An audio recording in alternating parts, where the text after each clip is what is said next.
Thomas Grant's expensive leather shoes stopped dead on the marble foyer. The sound coming from his living room didn't belong there. Urgent whispers, desperate counting, the sharp intake of breath that screamed emergency. He'd left work 3 hours early. The Riverside deal had collapsed, and for once, Thomas couldn't stomach another scotch with disappointed investors. He'd wanted his own space, his own silence. Instead, he got this. His father's voice, or rather, the absence of it, pulled him forward like a magnet. Richard Grant never went quiet. The man hummed, complained, demanded tea at odd hours. Silence from that living room felt wrong. Thomas moved to the archway and looked through. His heart stopped. Grace, the maid he'd hired 8 months ago and barely noticed since, was on her knees beside his father's chair. Her hands, those same hands that folded his shirts and scrubbed his counters, were locked together and pressing down hard on Richard's chest. His father's face was gray, lifeless gray. 28, 29, 30, Grace counted, her voice cracking but steady. She tilted Richard's head back, pinched his nose, and breathed into his mouth. Once, twice, then back to compressions. "Don't you dare leave," she whispered fiercely between counts. "Not today, Mr. Richard. Not on my watch." Her fingers found his neck, checking for something Thomas couldn't name. Her other hand monitored his chest with every breath she forced into him. She moved like she'd done this 100 times before. No hesitation, no panic, just raw determination wrapped in tears. Then Richard gasped. It was ugly, wet, choking, but it was life. His eyes fluttered. Grace immediately rolled him onto his side, one hand cradling his head, the other keeping his airway clear. Thomas felt everything hit him at once.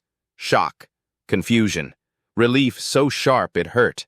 And underneath it all, something darker, shame that burned hotter than any emotion he'd felt in years. Because he hadn't been here. He never was. "Call 911!" Grace's voice cut through his spiral. She'd finally seen him standing there, frozen like a useless statue in his own home. "Now, Mr. Grant!" His hands shook as he pulled out his phone. Mrs. Chen appeared from somewhere, the kitchen maybe, her face pale but unsurprised. "She's been watching him," Mrs. Chen said quietly, wrapping a blanket around Richard's shoulders. "Ever since he had that dizzy spell last month, she knew something was wrong." The words punched Thomas in the gut. "What dizzy spell?" Mrs. Chen's expression said everything her silence didn't.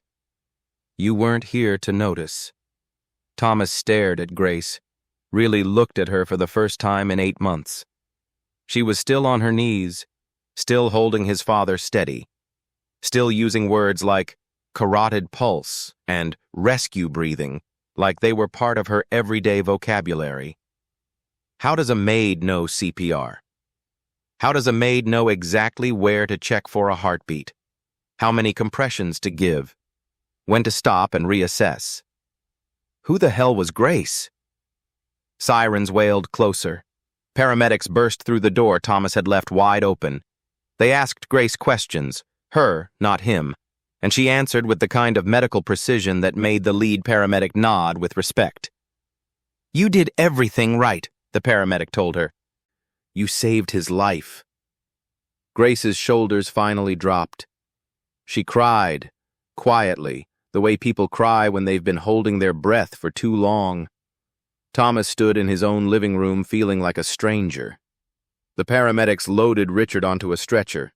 His father was alive because of a woman Thomas barely acknowledged, a woman whose last name he probably couldn't remember if someone asked, a woman who apparently possessed skills that didn't match her job description at all. "Sir, are you coming?" a paramedic asked. Thomas nodded, then turned to Grace. She looked small in the corner, her uniform wrinkled, her hair falling loose, her eyes holding secrets he suddenly needed to know. "Come with us," he said. It wasn't a request. Grace met his gaze. For a moment something flickered there. Defiance, maybe, or resignation. "If you need me there, Mr. Grant." In the car following the ambulance, Thomas finally broke the silence. "How did you know what to do?" Grace stared out the window for a long time.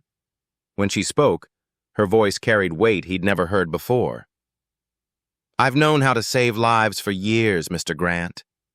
She paused, her jaw tight. "I just haven't been allowed to do it in a very long time." The statement hung between them like smoke. Thomas gripped the steering wheel tighter, his mind racing with questions he didn't know how to ask. Questions about Grace, about the mystery living under his own roof, about how blind he'd been to everything that mattered. What would you have done if you discovered your maid had been secretly protecting the person you'd been too busy to care for? Drop your thoughts below. The hospital waiting room smelled like disinfectant and broken promises. Thomas sat rigid in a plastic chair, watching Grace across from him. She hadn't moved in 20 minutes, just stared at her hands like they belonged to someone else. Those hands had just pulled his father back from death, yet she folded them in her lap like she was waiting to be punished. Maybe she was. A nurse passed by, did a double take at Grace's uniform, then kept walking. Thomas saw it, that flicker of judgment, that automatic dismissal. Just the help. He'd worn that same expression 1,000 times. Now it made his stomach turn. The emergency room doors burst open. A doctor in blue scrubs scanned the room, found Thomas, walked over. "Mr. Grant?" The doctor's handshake was firm, professional. "Your father's stable. We're running tests. But I need to know, who started CPR?" Thomas opened his mouth. Nothing came out. "I did." Grace's voice was quiet but clear. She stood, smoothing her wrinkled uniform like that would somehow make her more credible. The doctor's eyebrows lifted, not in surprise, in recognition. He looked at her differently than the nurse had. "How long before the ambulance arrived?" 4 minutes of compressions. 2 cycles. He regained pulse after the second round of rescue breaths. Grace rattled off the information like she was reading from a medical chart. "No seizure activity. Pupils responsive after resuscitation." The doctor nodded slowly, his eyes sharp with questions he was too professional to ask. "You saved his life. If you'd waited even 2 more minutes..." He let the sentence die. They all knew what it meant. Thomas felt something cold slide down his spine. 2 minutes. The difference between his father breathing and his father gone, and it had nothing to do with Thomas's money, his connections, his power. It had everything to do with Grace. "I want to stay with him," Grace said suddenly. "If that's allowed." The doctor glanced at Thomas for permission. The gesture stung more than it should have. She's asking me? After what she'd just done, she was still asking him for permission. "Of course," Thomas heard himself say. "Whatever she needs." Grace's eyes met his for a fraction of a second. Something flickered there. Surprise, maybe gratitude. Then she followed the doctor through the double doors. Thomas stood alone in the waiting room, surrounded by strangers living through their own crises. His phone buzzed. His assistant. He silenced it. It buzzed again. A client. He silenced that too. For the first time in 5 years, work felt meaningless. He pulled out his phone, opened a browser, typed, "How to perform CPR." Videos, articles, medical diagrams filled his screen. 30 compressions to 2 breaths. Check for pulse. Tilt the head. Clear the airway. The precision Grace had shown wasn't luck or instinct. It was training. Thomas scrolled further. How long does it take to learn proper CPR? Hours of certification. Practice on dummies. Recertification every 2 years. You didn't just know this. You learned it. You maintained it. Why would a maid need medical training? The question sat in his mind like a stone. Heavy. Unavoidable. He stood, paced to the vending machine, bought coffee he didn't want. His reflection stared back at him from the machine's glass front. Expensive suit. Perfect haircut. Hollow eyes. When was the last time he'd looked at his father and really seen him? When was the last conversation they'd had that wasn't about business or bills or surface-level check-ins? Grace had noticed Richard's dizzy spell. Grace had been watching. Grace had been there. Where the hell had Thomas been? The double doors opened. Grace walked out, her face drawn but calmer. She headed straight for the bathroom without looking at anyone. Thomas waited. 5 minutes became 10. When she finally emerged, her face was scrubbed clean, her hair pulled back tight, her expression carefully neutral. "He's asking for you," she said simply. Thomas nodded, started toward the doors, then stopped. "Grace?" She turned. "Thank you." The words felt pathetically small for what she'd done, but they were all he had. Grace's expression didn't change. "I'm just glad I was there, Mr. Grant. I'm just glad I was there. Not you're welcome, not it was nothing. Just a quiet statement of fact that somehow felt like an indictment." Thomas walked through those doors knowing something fundamental had shifted. The woman in the maid's uniform had just become the most important person in his life, and he didn't even know where she was from. Have you ever realized too late that you'd been ignoring someone who mattered? Tell me in the comments. Richard looked smaller in the hospital bed. Thomas stood in the doorway of room 312, watching his father sleep, tubes in his arm, monitors beeping steady rhythms, chest rising and falling like proof of a miracle. 72 years old, and he'd almost died this afternoon. Thomas hadn't even known it was possible. Maybe that was the problem.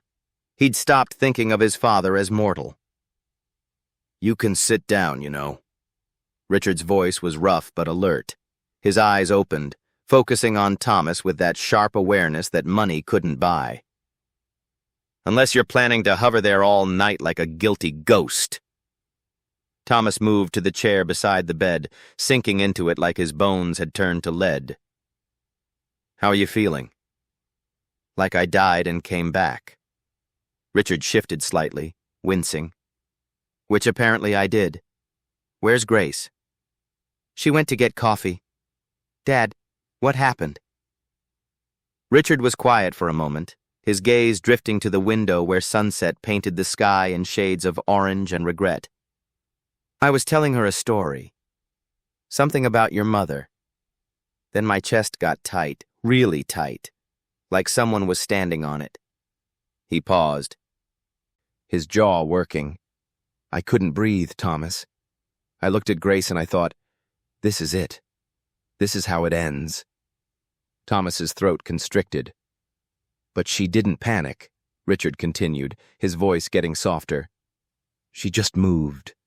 Put me on the floor, started compressions, kept talking to me the whole time, told me she wasn't letting me go, that she'd made a promise." He turned his head to look at Thomas directly. "You know what I realized while I was dying?" Thomas couldn't speak. He shook his head. "That maid knows me better than my own son does." The words hit like a physical blow. Thomas wanted to argue, to defend himself, to list all the ways he'd provided for his father, the house, the care, the lifestyle. But none of it mattered when measured against the truth. Grace knew about the dizzy spell. Grace had been paying attention. Grace had saved him. "Dad, Don't." Richard's voice was gentle but firm. "I'm not trying to hurt you, son. I'm trying to wake you up. You've been sleepwalking through life since your mother died, building an empire while forgetting why empires matter." Thomas stared at his hands. They were clean, manicured, useless. "I didn't know you were having symptoms." "You didn't ask." 3 words. Simple. Devastating. The door opened. Grace entered carrying 2 paper cups, stopping short when she saw Thomas. "I'm sorry, I can come back." "Stay." Richard's command was soft but absolute. "Both of you. Sit." Grace hesitated, then lowered herself into the chair by the window. She handed Richard 1 cup. Water, not coffee. She'd remembered he wasn't supposed to have caffeine. Thomas hadn't even known that. "Grace," Richard said, "tell my son about the clinic." Grace's eyes went wide. "Mr. Richard, that's not— Tell him." She swallowed hard, her fingers tightening around her coffee cup. "It was 5 years ago. There was a community health fair downtown. Free checkups, blood pressure screenings, that kind of thing. I was volunteering." "You were doing more than volunteering," Richard interjected. "She was running triage, spotting the serious cases before the doctors even saw them." Grace's cheeks darkened. "You collapsed near the blood pressure tent. Everyone was panicking, but no one was doing anything, so I did. She took my pulse, checked my pupils, kept me conscious until the EMTs arrived." Richard's voice carried weight. "I tried to find her afterward, left my information with the organizers, but she'd already disappeared." Thomas looked between them, pieces clicking together that made no sense. "You recognized her? When we hired her?" "Not at first, but the eyes—" Richard smiled faintly. "You don't forget the eyes of someone who saves your life. It took me a few weeks to place her. By then I figured if she wanted to tell me, she would." Grace stared at her hands the way she had in the waiting room. "I needed work. The agency sent me to you. I didn't think you'd remember. Why didn't you say something?" Thomas heard the edge in his own voice and hated it. Grace finally looked up. Her expression was careful, controlled, but underneath Thomas saw something else. Exhaustion, maybe, or resignation. "Because people don't hire maids who used to be something else, Mr. Grant. They want invisible, reliable, quiet. The moment you know someone had another life, you start asking questions." Her voice stayed level. "And questions lead to conversations I can't afford to have." Silence filled the room like water rising. Thomas wanted to ask those questions now, demanded to even, but something in Grace's posture stopped him. She looked like a door that had been locked for so long. Forcing it open might break whatever was behind it. "Son," Richard said quietly, "I'm tired. Why don't you drive Grace home?" It wasn't a suggestion. Some say asking questions shows care. Others say respecting silence shows wisdom. What do you think? Drop your answer below. The drive started in silence. Thomas's Mercedes hummed through evening traffic, expensive and smooth and utterly incapable of filling the void between driver and passenger. Grace sat with her hands folded, staring out the window like the passing streetlights held answers to questions no one was asking. Thomas gripped the steering wheel tighter than necessary. "You don't have to come back tomorrow. If you need time, I'll be there." Her voice was quiet but immediate. "Mr. Richard will need someone. He'll have nurses. He'll need someone who cares." The distinction landed like a blade between his ribs. Thomas forced himself to breathe normally, to not react, to keep driving like he wasn't being quietly dissected by a woman in a maid's uniform. They turned onto Maple Street. The neighborhood shifted from his mansion's pristine zip code to something grittier, older, more honest.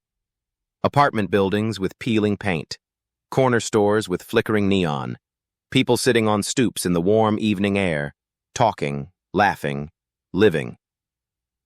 "Here," Grace said suddenly, pointing to a 3-story walk-up that had seen better decades. Thomas pulled to the curb, put the car in park, but didn't cut the engine. He should let her go. Should say goodnight and drive away and stop thinking about the mysteries wrapped around her like armor. Instead, he asked, "Why did you stop?" Grace's hand was on the door handle. She didn't turn. "Stop what?" "Medicine. Volunteering. Whatever you were before you started cleaning my house." For a long moment, she didn't move. Then she let out a breath that sounded like it had been trapped for years. "Because doing the right thing got me accused of doing the wrong thing.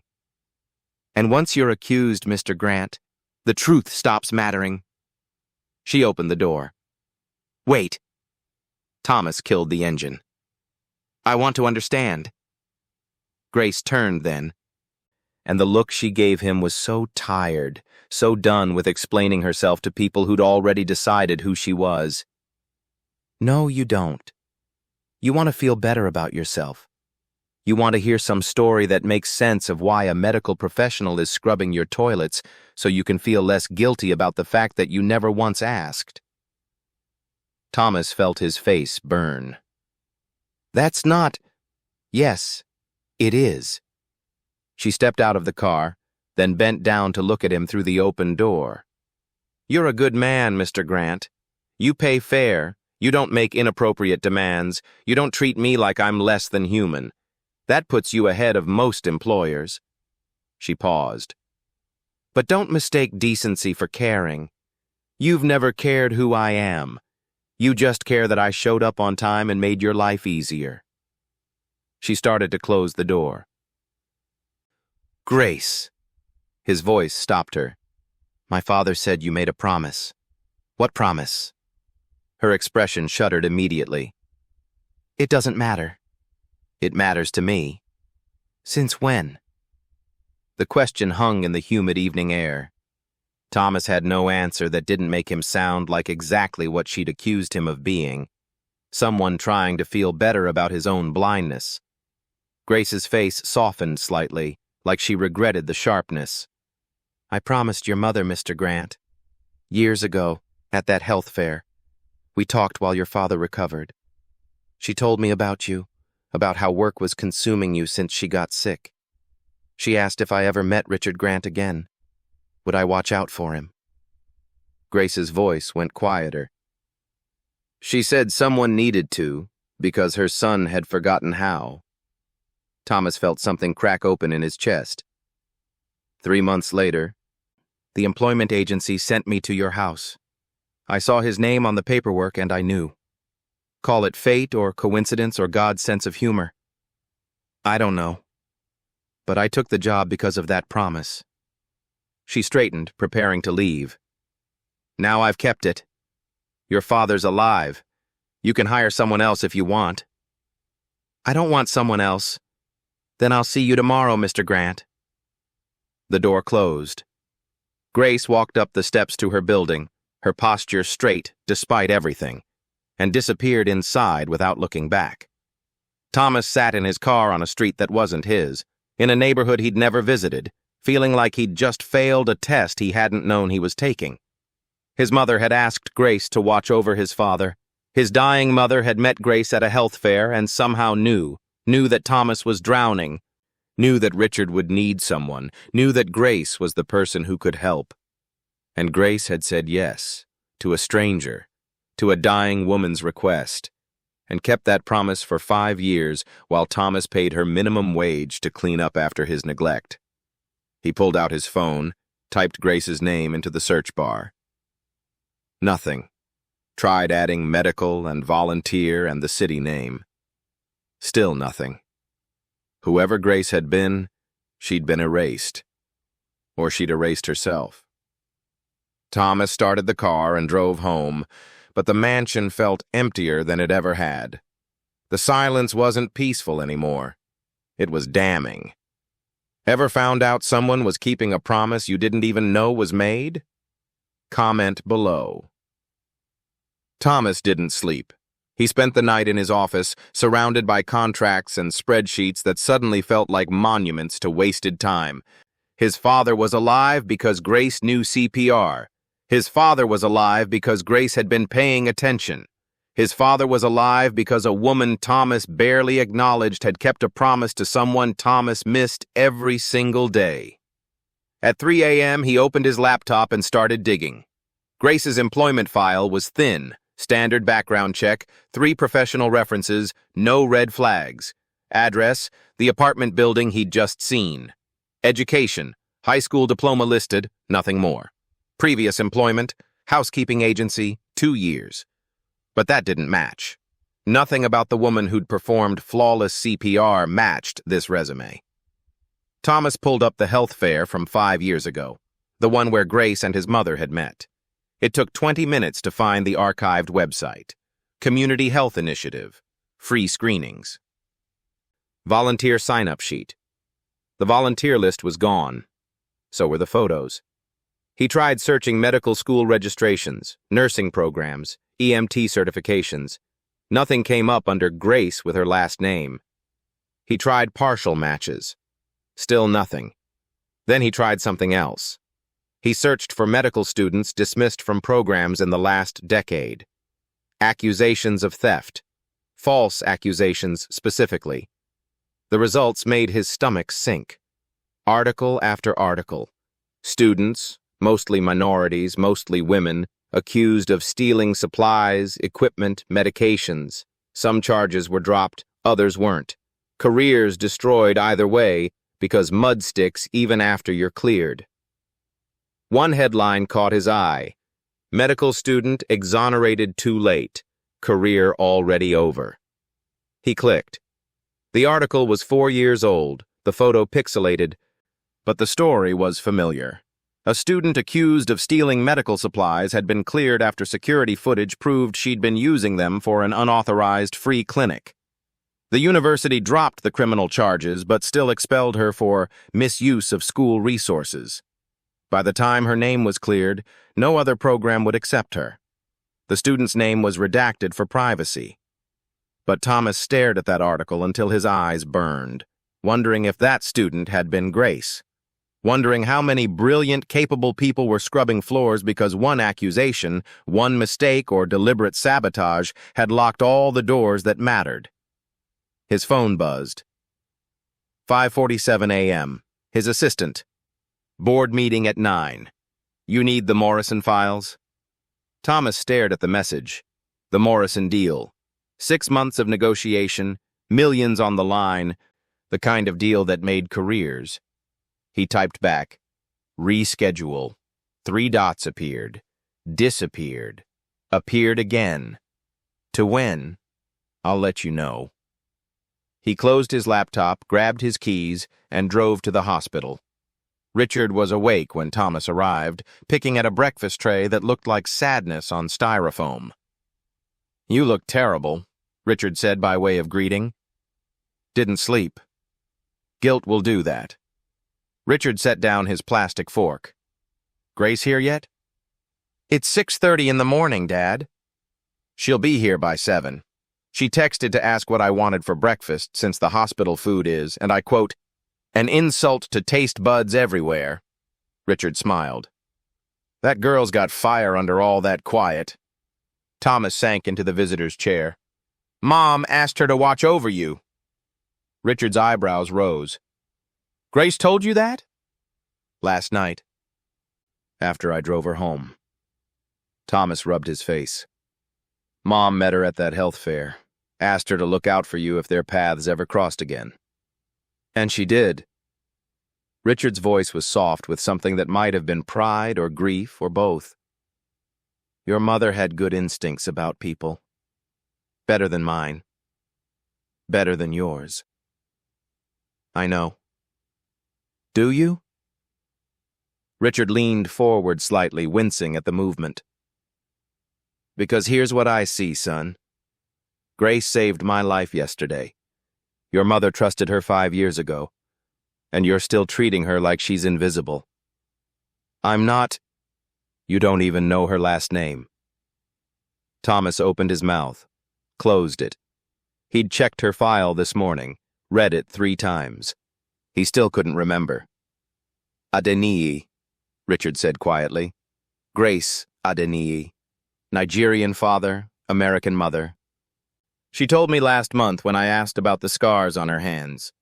Chemical burns from working 2 jobs during college, night shift at a laundromat, day shift studying pre-med. She put herself through school until her mother got sick. Then the money ran out and the accusations started and the doors all closed. Thomas felt something hollow out his chest. She told you all that? I asked, and then I listened. 2 things you're terrible at. Richard picked up his water cup, sipped it slowly. You know what the worst part is? She's brilliant, Thomas. Genuinely brilliant. Could have been a surgeon. Could have saved hundreds of lives. Instead, she's saving one old man who can't even pay her what she's worth. I pay her. You pay her what you pay maids. You don't pay her what you'd pay someone who keeps death from your door. Richard's voice stayed level, but his eyes were hard. There's a difference. The room fell quiet, except for the monitor's beeping steady proof that his father was alive, that Grace had been there, that Thomas had been absent. I want to make it right, Thomas said finally. Then stop wanting and start doing.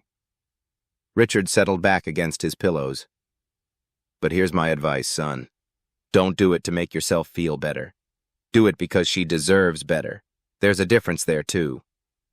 The door opened. Grace walked in carrying a paper bag that smelled like real food and real coffee, stopping short when she saw Thomas. Mr. Grant, I didn't expect you so early. Thomas stood, suddenly aware of how he must look. Rumpled suit from yesterday, shadows under his eyes. The appearance of a man who'd spent the night wrestling ghosts. I wanted to check on my father. Grace's expression said she didn't quite believe him, but she nodded politely and moved to Richard's bedside. I brought you proper breakfast. Don't tell the nurses. Richard grinned like a kid getting away with something.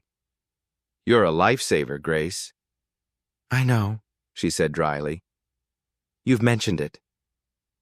Thomas watched them. The easy way they interacted, the comfortable silence punctuated by small jokes, the obvious affection that had nothing to do with employment and everything to do with actual human connection. He'd paid for 8 months of Grace's time. His father had earned 8 months of Grace's loyalty. The difference between those two things felt enormous. When did you realize you'd been measuring the wrong things? Share your story below. Thomas waited until Grace stepped into the hallway to throw away the breakfast containers. He followed her. Grace, can we talk? She turned, her expression immediately guarded. If this is about yesterday, it's about everything. Thomas kept his voice low, aware of nurses passing, of patients' families hovering nearby, of how this would look. I need to understand. Where did you train? Grace's jaw tightened. Mr. Grant, please. The word came out more desperate than he'd intended. I'm not trying to interrogate you. My father almost died. You saved him.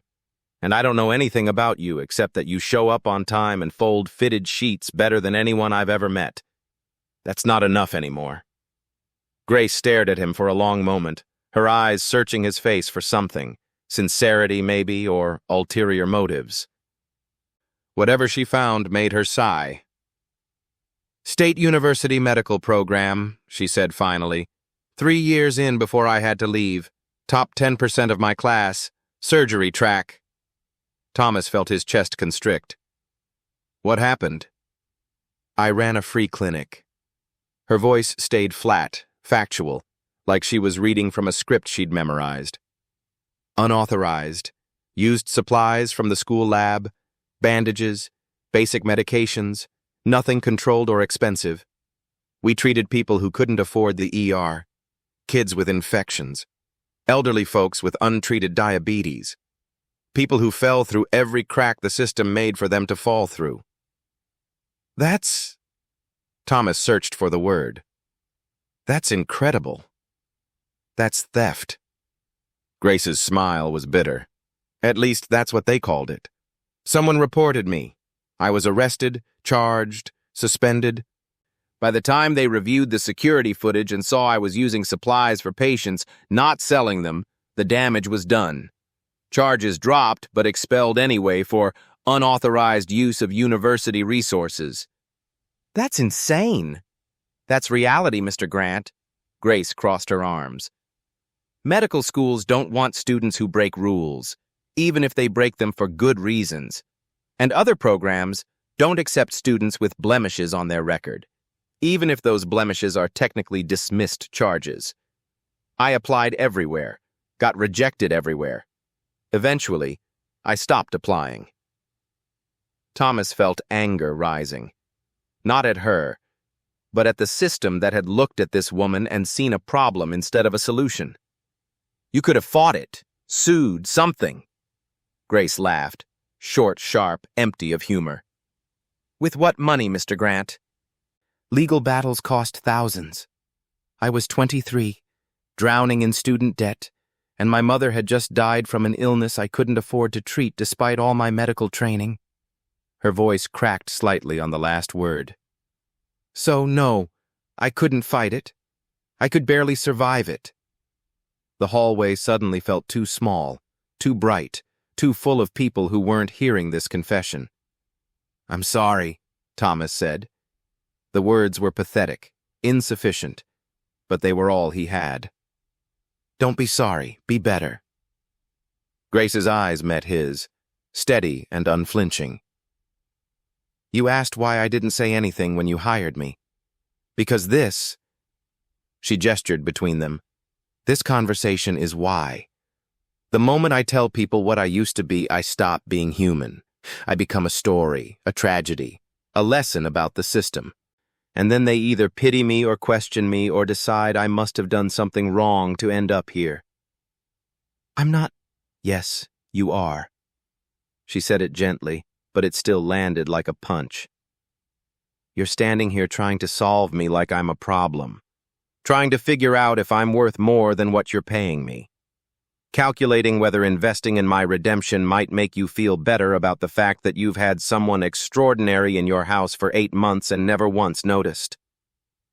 Thomas had no defense, because she was absolutely right. Grace's expression softened into something that might have been pity or exhaustion or both. I don't need saving, Mr. Grant. I've already been saved and it didn't help. What I need is to keep my job, take care of your father, and not have this conversation again. Can we do that? What if I don't want to do that? Then you fire me and hire someone else and feel guilty about it for a week before you forget I existed. Grace's voice stayed calm, resigned. That's how these stories usually end. She turned to walk back to Richard's room. Thomas stood in that hallway feeling like he'd just been handed a mirror and forced to look at everything he'd become. Someone who had enough money to fix problems, but not enough humility to see them. Someone who had confused decency with kindness, charity with compassion, paying people with actually knowing them. Grace paused at the door to room 312. She looked back at him, and for just a moment, her mask slipped. Your father told me once that your mother made you promise to be a good man, not just a rich one. Her voice was quiet. Maybe it's time to figure out what that promise actually means. She disappeared inside, leaving Thomas alone with the weight of words he couldn't ignore and questions he finally knew to ask. She's right, isn't she?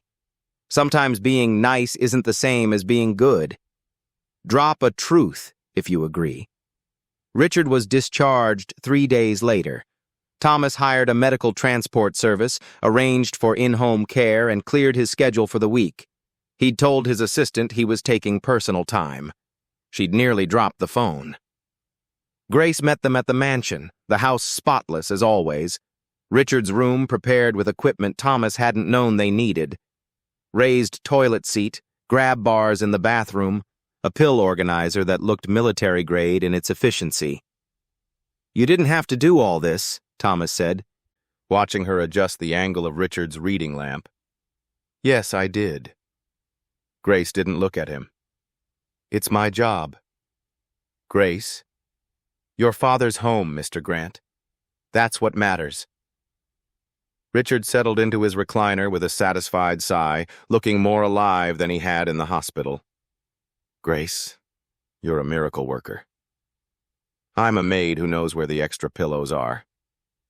But she smiled when she said it, and Thomas saw the affection there, genuine and earned. The first home health nurse arrived at 2, professional, competent, utterly outmatched by Grace's knowledge of Richard's needs. By day 2, the nurse was asking Grace questions about medication timing and dietary restrictions. By day 3, she'd started arriving 30 minutes early just to get briefed.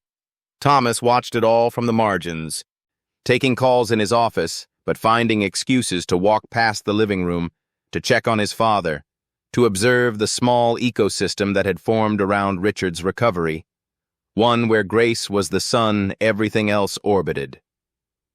On the 4th day, Thomas found his father alone in the garden.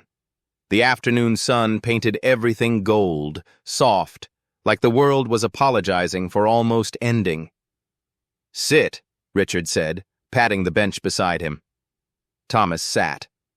They were quiet for a while, just breathing the same air, watching birds chase each other through the maple trees his mother had planted 20 years ago.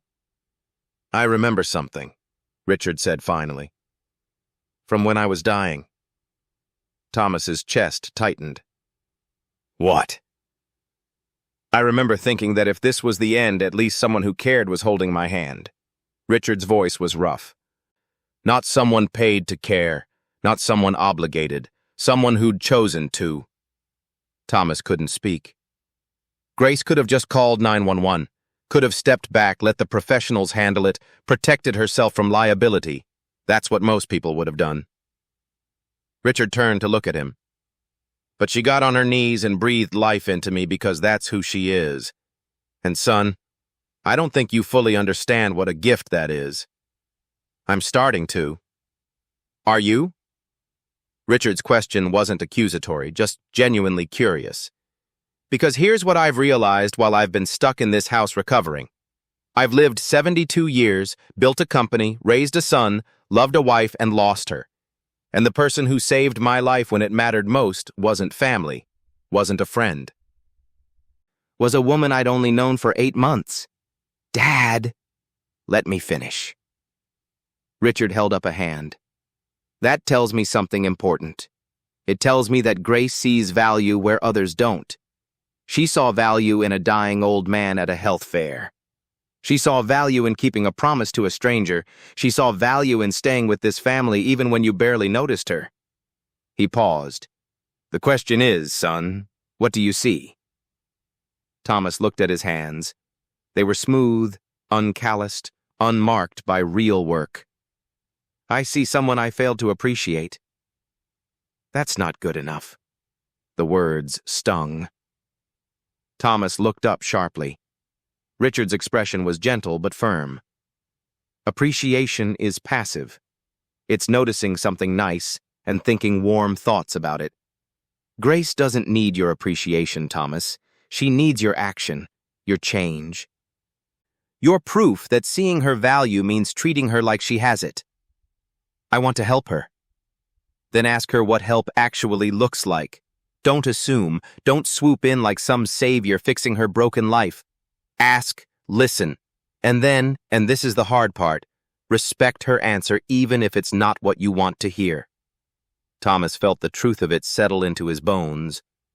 He'd been doing exactly what Richard described, planning Grace's redemption like a business deal, calculating moves that would make him feel better while ignoring what she might actually want or need. "She told me not to try to solve her," Thomas admitted. "Smart woman. She also told me she doesn't need saving." "Also accurate." Richard smiled faintly. "Grace Adeniyi is one of the strongest people I've ever met, and I've met plenty. She doesn't need a white knight, Thomas. She needs someone who sees her strength and doesn't try to diminish it with pity or charity disguised as kindness." Thomas let that sink in. "What do I do?" "You start by acknowledging that you've been part of the problem, that you've benefited from a system that pushed her out and kept her down, that your comfort came at the price of her dreams." Richard's voice stayed gentle. "And then you figure out how to be part of the solution, not because it makes you feel good, but because it's right."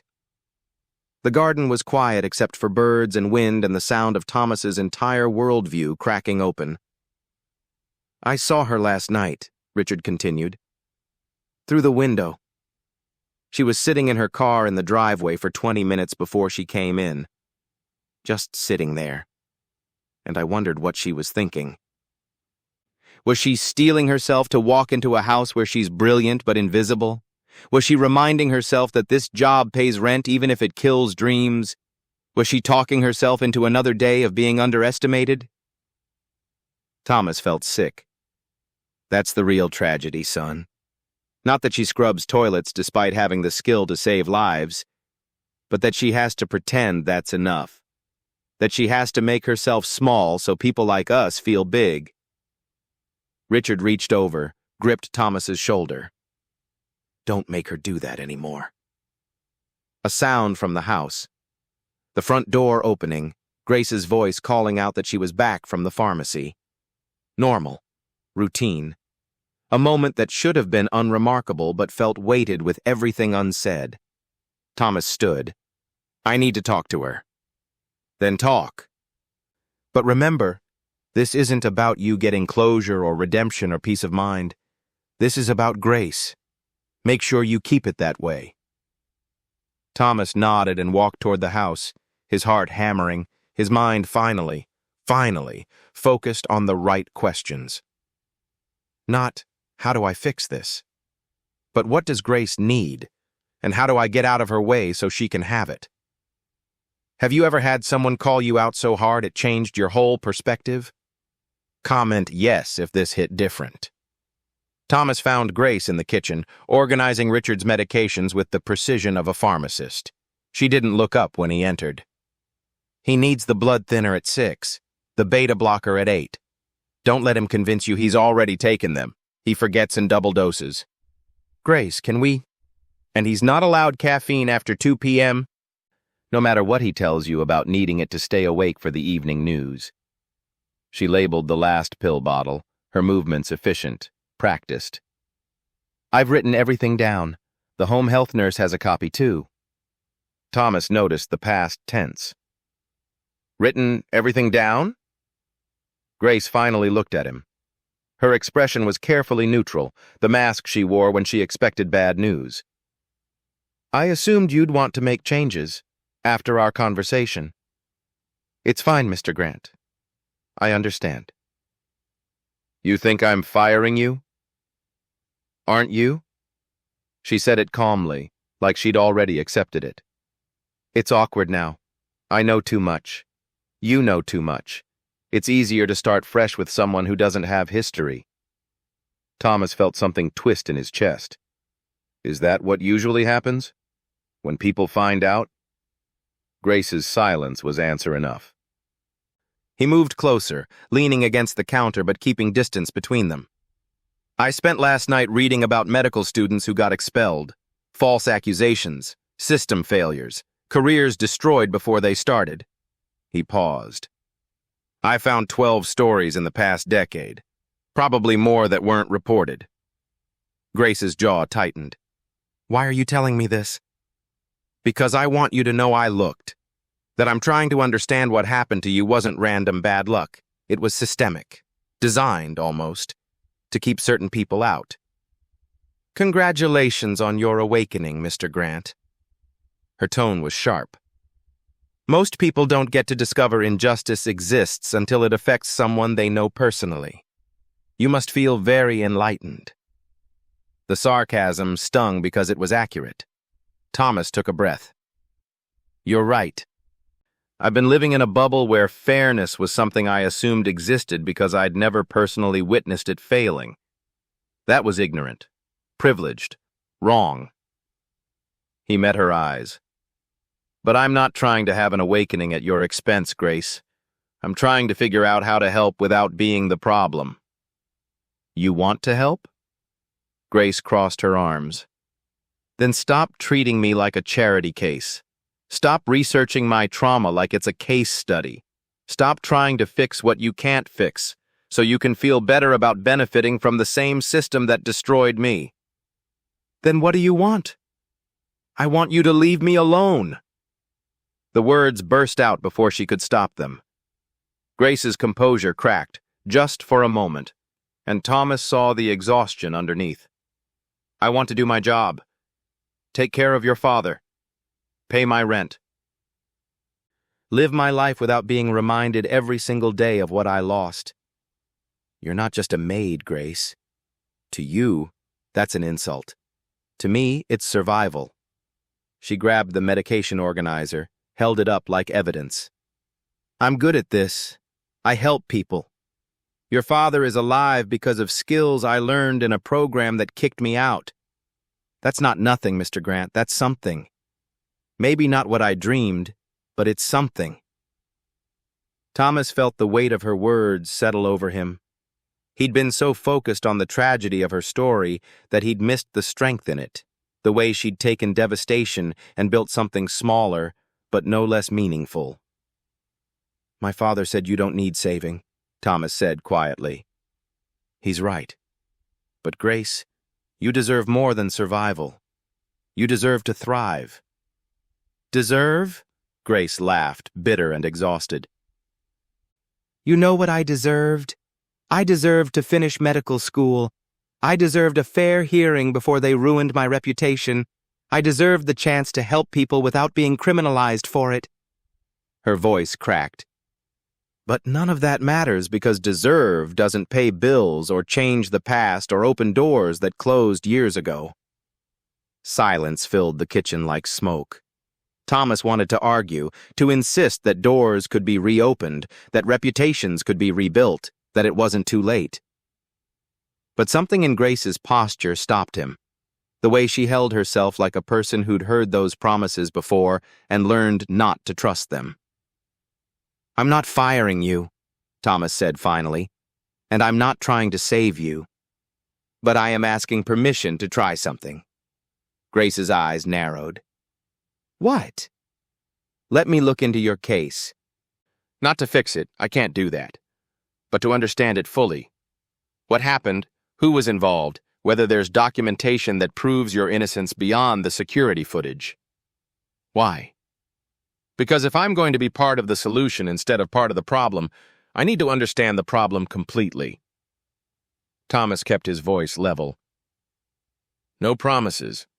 No hero complex, just information. And if I find something useful, I'll give it to you, and you decide what to do with it. Deal? Grace studied him for a long moment, her expression unreadable. You're going to be disappointed, Mr. Grant. Rich men who think money solves everything usually are. Maybe, but let me be disappointed after I try, not before. She sighed, a sound that carried years of resigned hope and crushed expectations. Fine. But the moment you start treating me differently, like a project or a cause, this ends. Understood? Understood. Grace picked up the medication organizer and headed toward the door. She paused in the doorway, her back to him. My case file is at the university. Student Services, Building C. They keep records for 7 years. Her voice was quiet. My student ID was 208-47392, in case that helps. Then she was gone, leaving Thomas alone in the kitchen with a number he memorized immediately and a mission that felt equal parts necessary and terrifying. Ever tried to help someone who'd been burned too many times to trust it? Drop your story below. The university campus looked different than Thomas expected. He'd imagined ivy-covered buildings and manicured quads, the Instagram version of higher education. Instead, he got aging concrete, overcrowded parking lots, and students who looked like they were running on caffeine and determination. This was where Grace had studied, where she'd excelled, where everything fell apart. Building C was tucked behind the library, bureaucratic and forgettable. Thomas straightened his tie, armor he didn't usually need, and walked inside. The Student Services office smelled like old paper and broken dreams. A woman in her 50s sat behind a desk that had seen better decades, typing with 2 fingers like each keystroke required negotiation. Help you? She didn't look up. I'm looking for records on a former student, Grace Adenii, student ID 2847392. Thomas kept his voice professional, neutral. I'm her employer. She's applying for a position that requires verification of her academic history. Technical truth. The best kind of lie. The woman finally looked up, her expression shifting from bored to suspicious. Records are confidential. She gave me written permission. Thomas pulled out his phone, showed her a text he'd asked Grace to send that morning. You have my permission to access my student records for employment verification purposes. The woman squinted at the screen, then sighed like this was the worst part of her day, which it probably was. ID number again? Thomas repeated it. The woman typed with painful slowness, her screen reflecting in her glasses, rows of data Thomas couldn't read from where he stood. Adenii, Grace. The woman's tone shifted slightly. Medical program. Expelled 4th year, October 2019. Criminal charges filed, later dismissed. Academic dismissal upheld. I need the full file. Disciplinary reports, hearing transcripts. Any appeals she filed. That'll be 50 cents a page. Done. The woman disappeared into a back room. Thomas waited, his pulse unusually fast for someone who'd negotiated million-dollar deals without breaking a sweat. This was different. This mattered in a way money couldn't quantify. The woman returned with a folder thick enough to represent a life destroyed. 230 pages, $115. Thomas handed her his credit card without counting. He read the file in his car, unable to wait until he got home. Incident report, October 3, 2019. Student Grace Adenii was observed by campus security removing supplies from the medical sciences laboratory after hours. Supplies included gauze, bandages, antiseptic solution, basic suturing materials. Estimated value, $340. Security detained student for questioning. Grace's statement. I took supplies to treat patients at an unofficial clinic I'd been running for 3 months. We serve uninsured community members who can't afford emergency care. I wasn't stealing. I was using medical supplies for medical purposes. I planned to document everything and seek retroactive approval from the department. University response. Student Adenii's unauthorized removal of university property, regardless of intent, constitutes theft under university policy. The establishment of an unauthorized medical clinic using university resources without supervision or approval violates multiple regulations regarding student conduct, medical liability, and institutional liability. Thomas flipped through pages of bureaucratic language that translated to, "We don't care why you did it, only that you broke the rules." The hearing transcripts were worse. Dean Morrison. Ms. Adenii, you understand that your actions, however well-intentioned, expose this university to significant legal liability? Grace. I understand. But I also understand that people were suffering and dying because they couldn't afford basic medical care. I had the skills to help them. How was I supposed to ignore that? Dean Morrison. By following proper channels, by seeking approval, by understanding that medical education is a privilege, not a right, and that privilege comes with responsibilities. Thomas felt his blood pressure spike. The dean's condescension practically dripped off the page. Grace. I did seek approval. I submitted a proposal for a supervised free clinic in my 2nd year. It was denied due to insufficient resources and liability concerns. I applied for grants to fund it independently. Also denied. I asked my professors if there was any way to make it work within university guidelines. They told me no. So I made it work outside them. Dean Morrison. And in doing so, you demonstrated poor judgment and a fundamental disrespect for institutional authority. The hearing had lasted 45 minutes. Grace was expelled by page 60. But Thomas kept reading. The security footage review came later, 2 weeks after her expulsion, after Grace had already been arrested and released, after her name had already been destroyed in local news coverage. Security review findings. Footage confirms student was not removing supplies for personal use or resale. Footage shows student entering lab with proper credentials, signing equipment log, albeit fraudulently under a faculty member's authorization, and carefully documenting all items removed. Student returned unused supplies the following week. Recommend charges be dropped. Charges were dropped. Expulsion was not.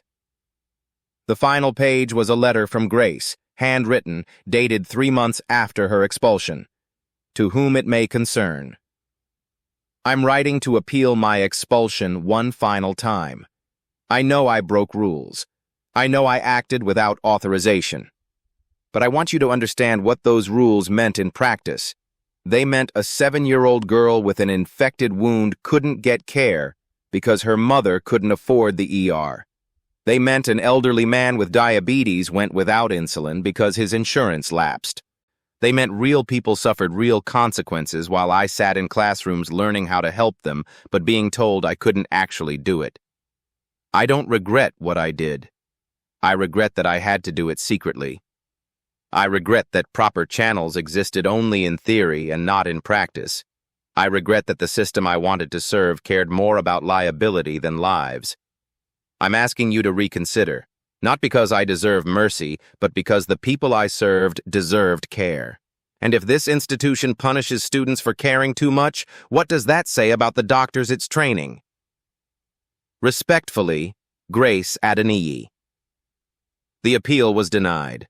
No explanation given. Thomas closed the folder and sat in his car in a university parking lot, surrounded by students who had no idea how fragile their dreams were. How easily the system could decide they didn't belong.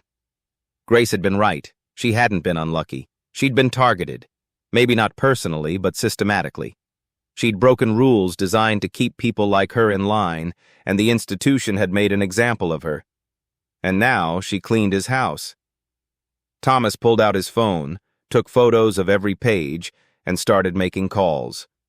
Have you ever read something that made you realize how broken the system really is? Comment broken if this hit you. Thomas called his lawyer first. Marcus Chen picked up on the second ring, his voice carrying the kind of annoyance reserved for clients who called on weekends.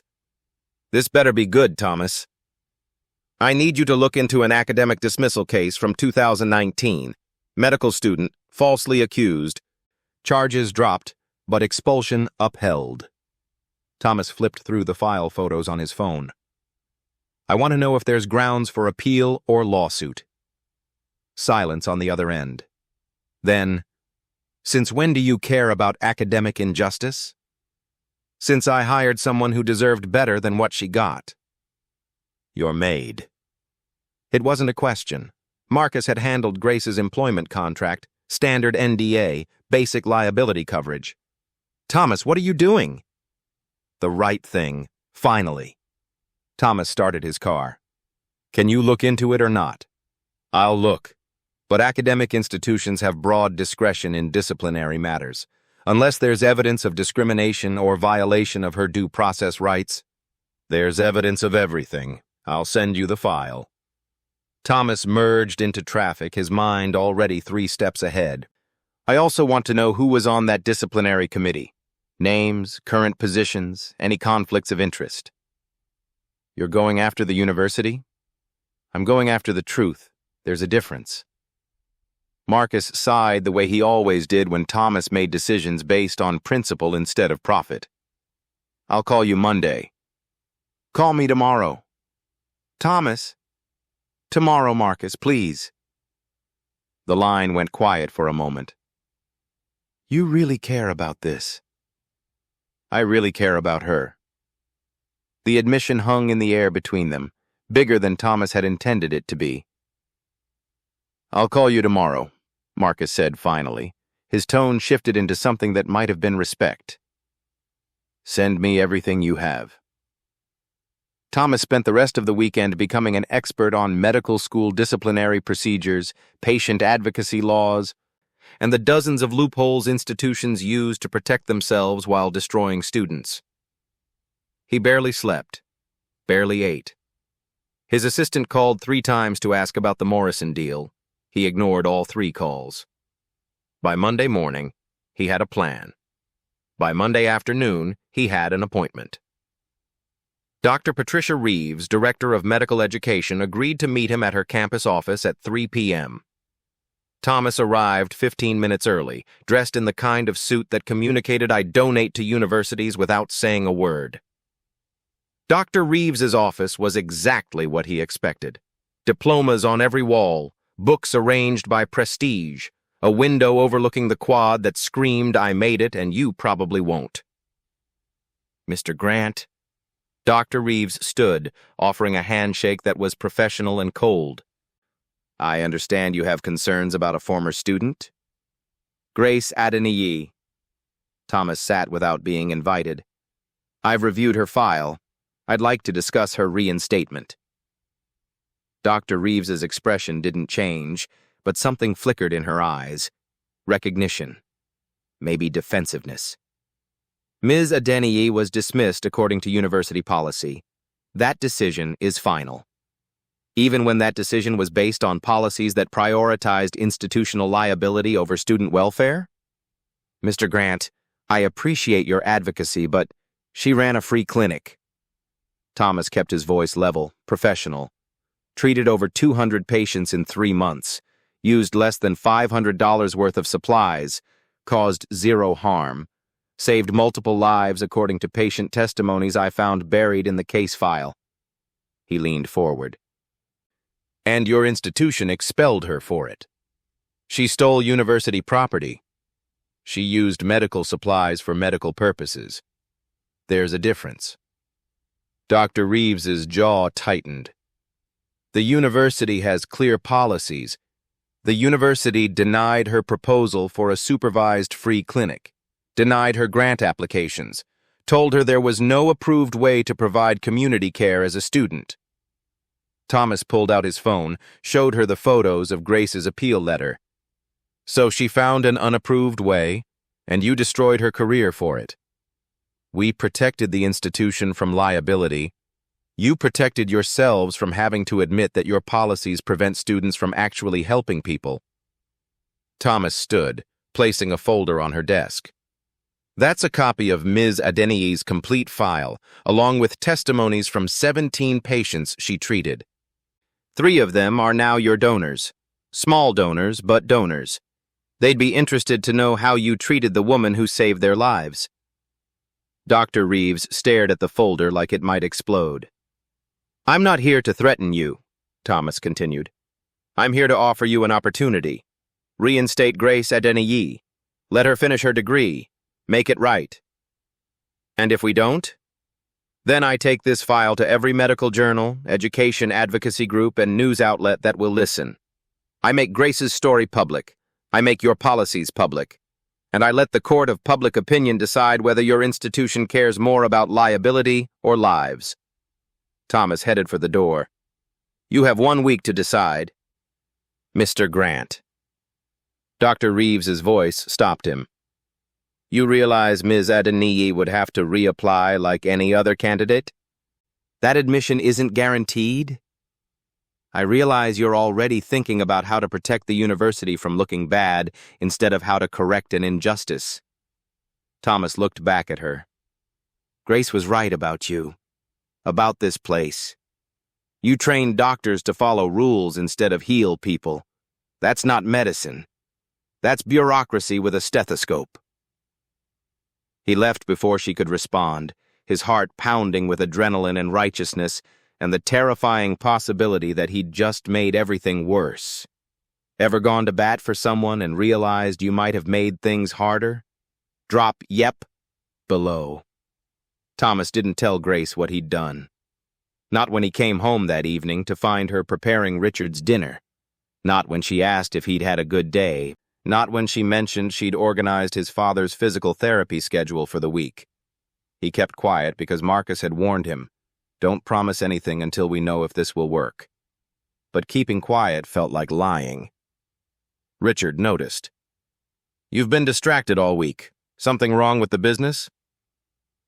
They were in the garden again, Richard's favorite spot since coming home, where the air was clear and the walls couldn't close in.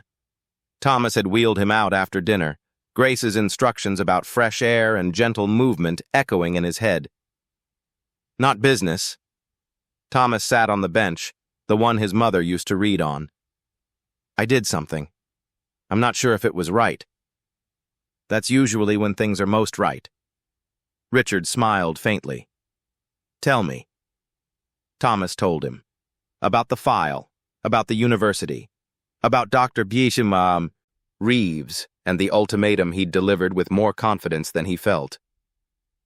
Richard listened in silence, his expression unreadable. When Thomas finished, his father was quiet for a long moment. Then, "Did Grace ask you to do this?" "No." "Does she know?" "Not yet."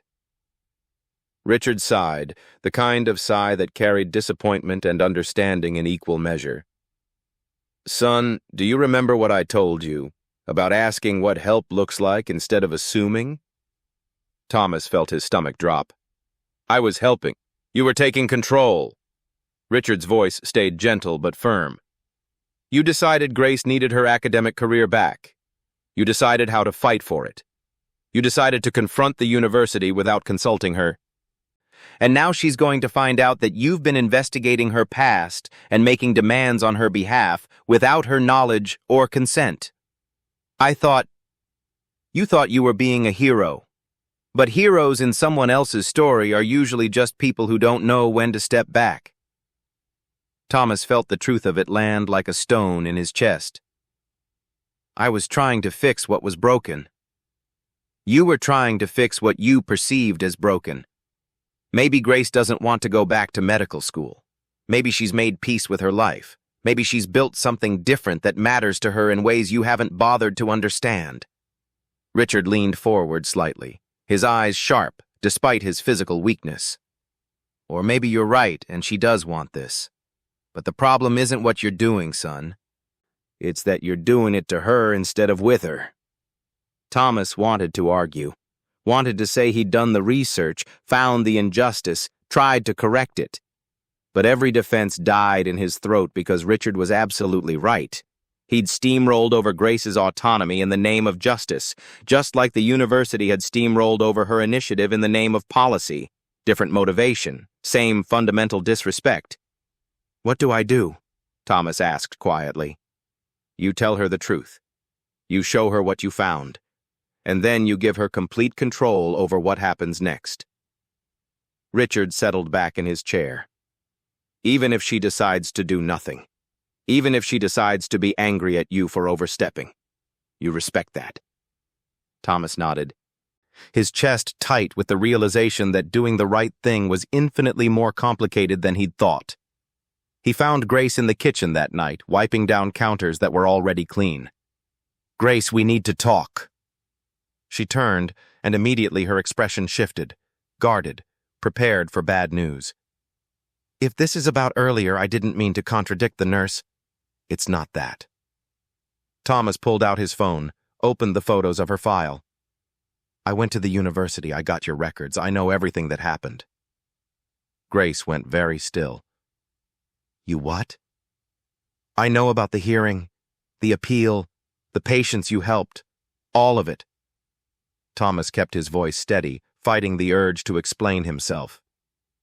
"I met with the director of medical education. I told her you deserve reinstatement. I gave her a week to make it right." The silence that followed was deafening. Grace set down the dish towel with exaggerated care, her movements precise, controlled. When she finally spoke, her voice was dangerously quiet. "You had no right." "I know." "No!" She cut him off, her eyes blazing with something Thomas had never seen before, rage. "You don't know. You have no idea what you've done." "I was trying to help. By violating my privacy? By digging into the worst period of my life without my permission? By making demands of an institution that already destroyed me once?" Grace's voice rose. "Who asked you to be my savior, Mr. Grant? Who told you I needed saving?" "No one. I just thought—" "You thought wrong." She grabbed her purse from the counter. You thought you could throw your money and privilege around and fix me like I'm a broken thing in your mansion. You thought you knew better than me about my own life, my own pain, my own choices. Thomas felt panic rising. Grace, I'm sorry. Sorry doesn't undo it. She moved toward the door. Sorry doesn't unring the bell you just rang at a university that blacklisted me. Sorry doesn't protect me from whatever consequences come from you marching in there and making me look like I can't fight my own battles. That's exactly what you did. Grace stopped in the doorway, her whole body shaking. I have spent 5 years building a life that doesn't hurt. It's small and it's not what I dreamed, but it's mine and it's safe and it's enough, and you just ripped that safety apart because you decided it wasn't good enough for me. It's not good enough for you, Thomas said before he could stop himself. Grace's expression crumbled into something that looked like pity and heartbreak and fury all at once. That's not your call to make. She left. Thomas heard her car start, heard gravel spray as she drove away too fast, heard the silence that followed like an indictment. Richard appeared in the kitchen doorway, his walker scraping against the floor. He didn't say anything. He didn't need to. Thomas sank into a chair, his head in his hands, realizing he'd just destroyed the trust of the one person who mattered most, all because he'd been too arrogant to ask if she wanted his help before he gave it. Ever tried to help someone and ended up hurting them instead? Tell me you've been there. Grace didn't come back the next day, or the day after that. Thomas called 3 times, texted twice, left one voicemail that said everything and nothing. I'm sorry, I was wrong. Please let me explain. She didn't respond. Richard hired a temporary nurse, efficient, professional, utterly incapable of being Grace. She administered medications on time, adjusted his pillows when asked, made meals that tasted like cardboard obligation. She's not coming back, is she? Richard asked on the 3rd day, watching the nurse leave for the evening. Thomas sat in the chair Grace usually occupied, the space feeling wrong without her. I don't know. What are you going to do about it? What can I do? I already apologized. I can't force her to forgive me. No, but you can show her you understand why she's angry. Richard adjusted his reading glasses, setting down the book he hadn't been reading. You took her power. That's the real problem. She'd already lost control over her career, her reputation, her dreams, and you just proved she doesn't have control over her own story either. Thomas felt the words sink in, sharper than he'd expected. I was trying to give her back what she lost. You were trying to give her back what you thought she lost.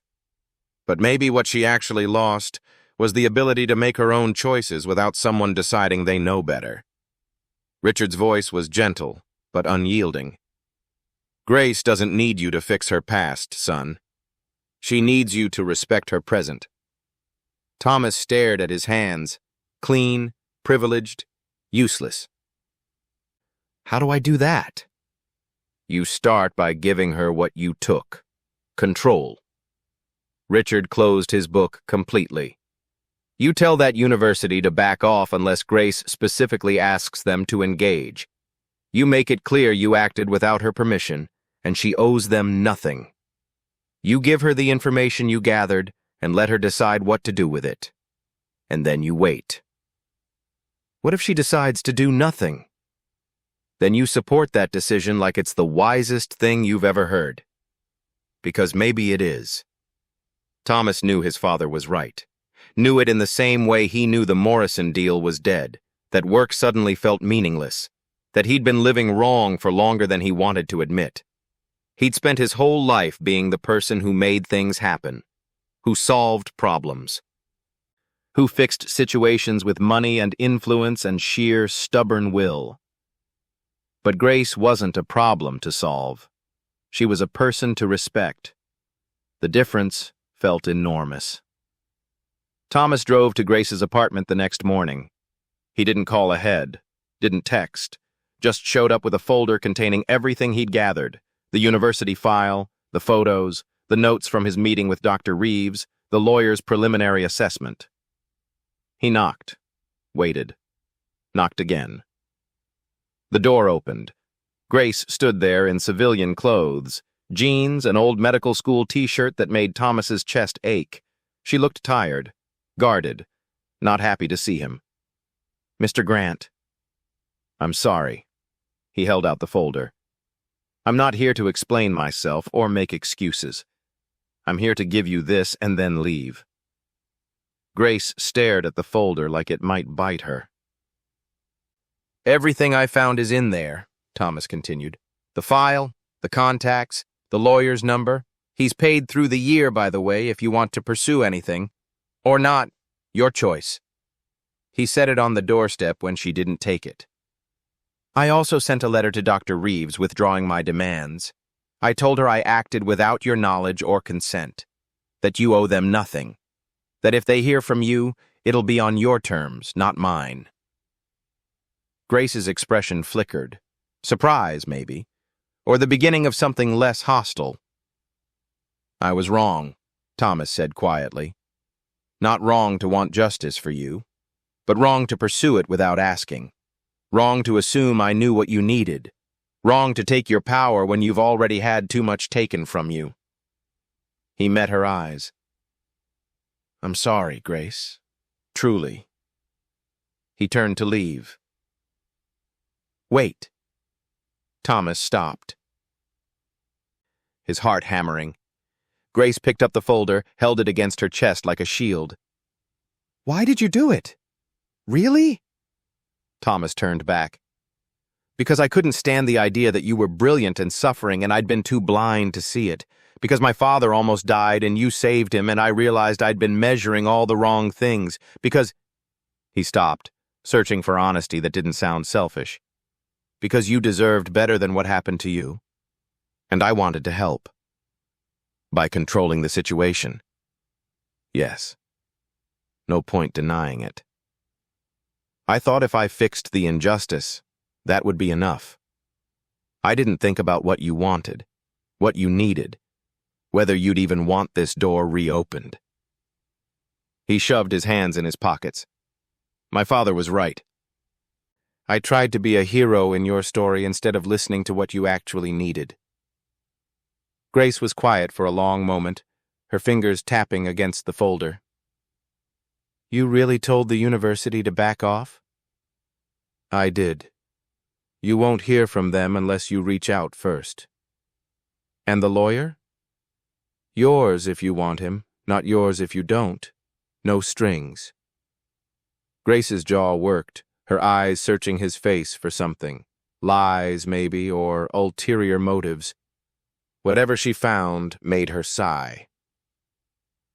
"I don't know if I want to go back," she admitted quietly. "Part of me does. Part of me thinks that place already took enough from me. And part of me is terrified to hope again after I spent 5 years learning not to." "That's fair." "Is it?" She looked at him directly. "Because it feels weak. Like I'm letting them win." "It's not weak to protect yourself." Thomas kept his voice gentle. "It's not weak to choose peace over justice, if that's what you need. And it's not weak to change your mind later if you want." Grace's eyes got glassy. She blinked hard, fighting tears. "I appreciate what you did, Mr. Grant, even though you shouldn't have done it. Even though it was presumptuous and controlling and everything you admitted." She paused.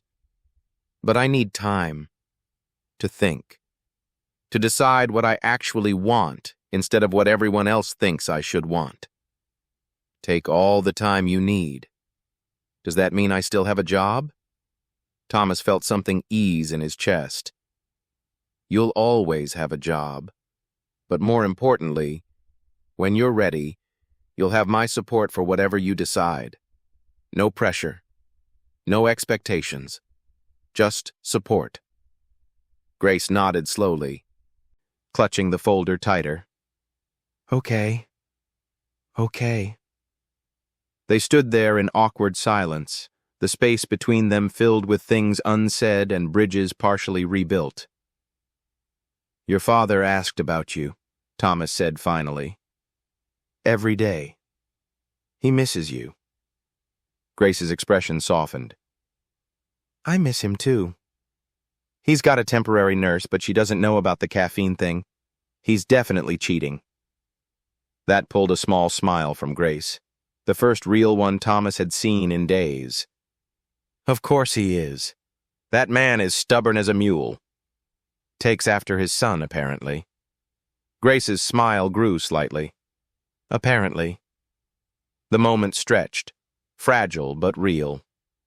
Then Grace stepped back, still holding the folder.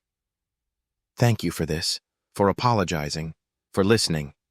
She paused at the threshold. I'll call when I've decided something. I'll be waiting. The door closed gently.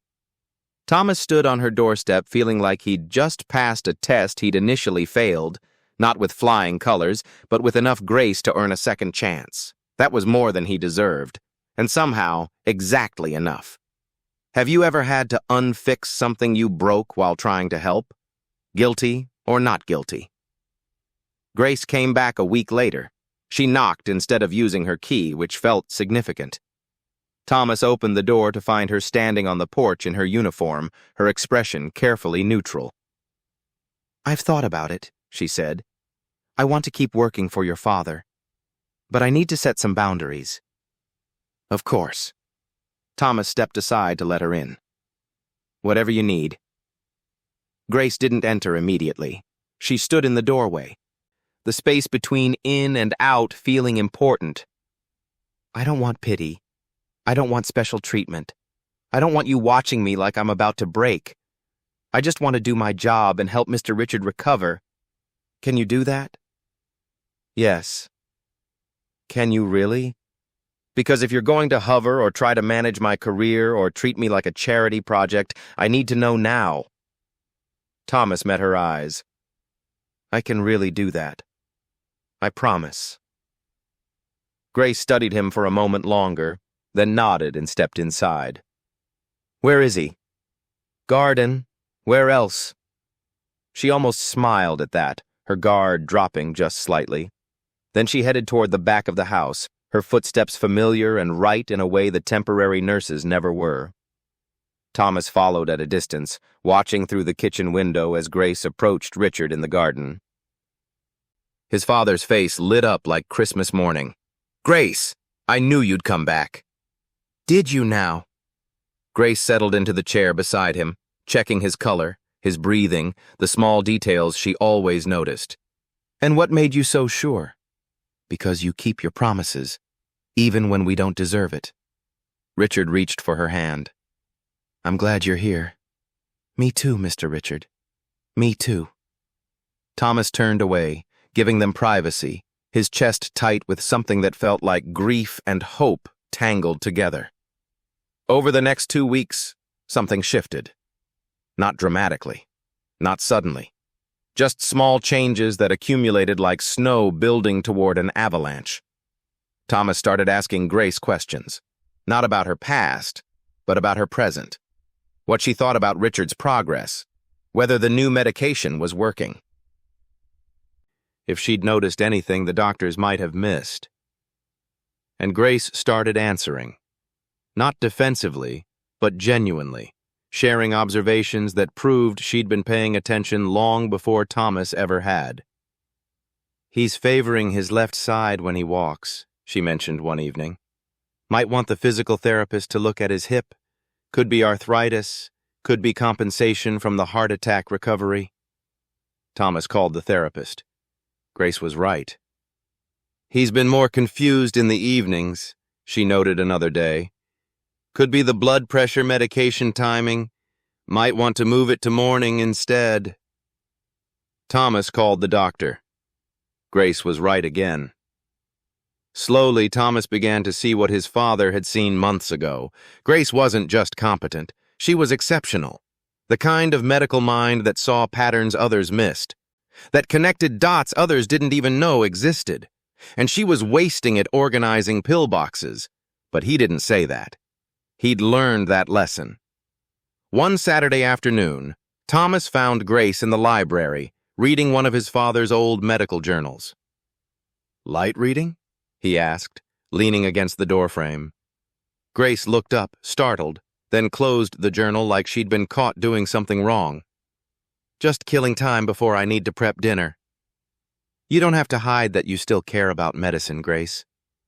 She was quiet for a moment. "It's hard not to care.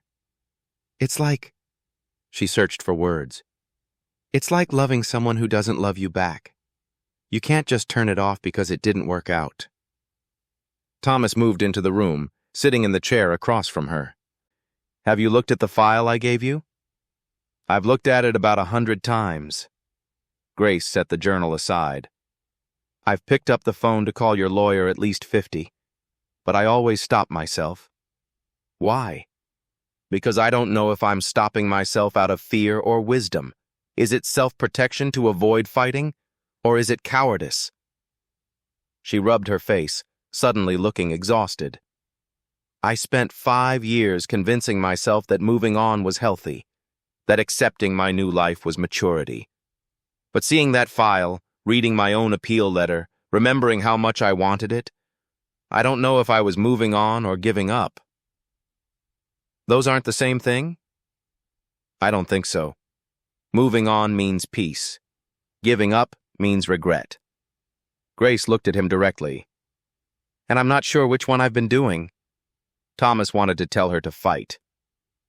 Wanted to say she was brilliant and deserved another chance and the world needed doctors like her. But he remembered his father's words. Respect her answer, even if it's not what you want to hear. "What would help you figure it out?" he asked instead. Grace thought for a long moment. Permission to want it. Permission to be angry. Permission to try and fail without it defining me again. You have all of that. From me, from my father. All of it. But do I have it from myself? Grace's voice cracked slightly. That's the part I can't figure out. They sat in silence, the weight of her question hanging between them like smoke. My mother used to say that fear and wisdom sound exactly the same, Thomas said quietly. The only way to tell them apart is to ask yourself, am I avoiding this because it's genuinely wrong for me, or because I'm scared of being hurt again? Grace looked at him with something that might have been surprise or recognition, or both.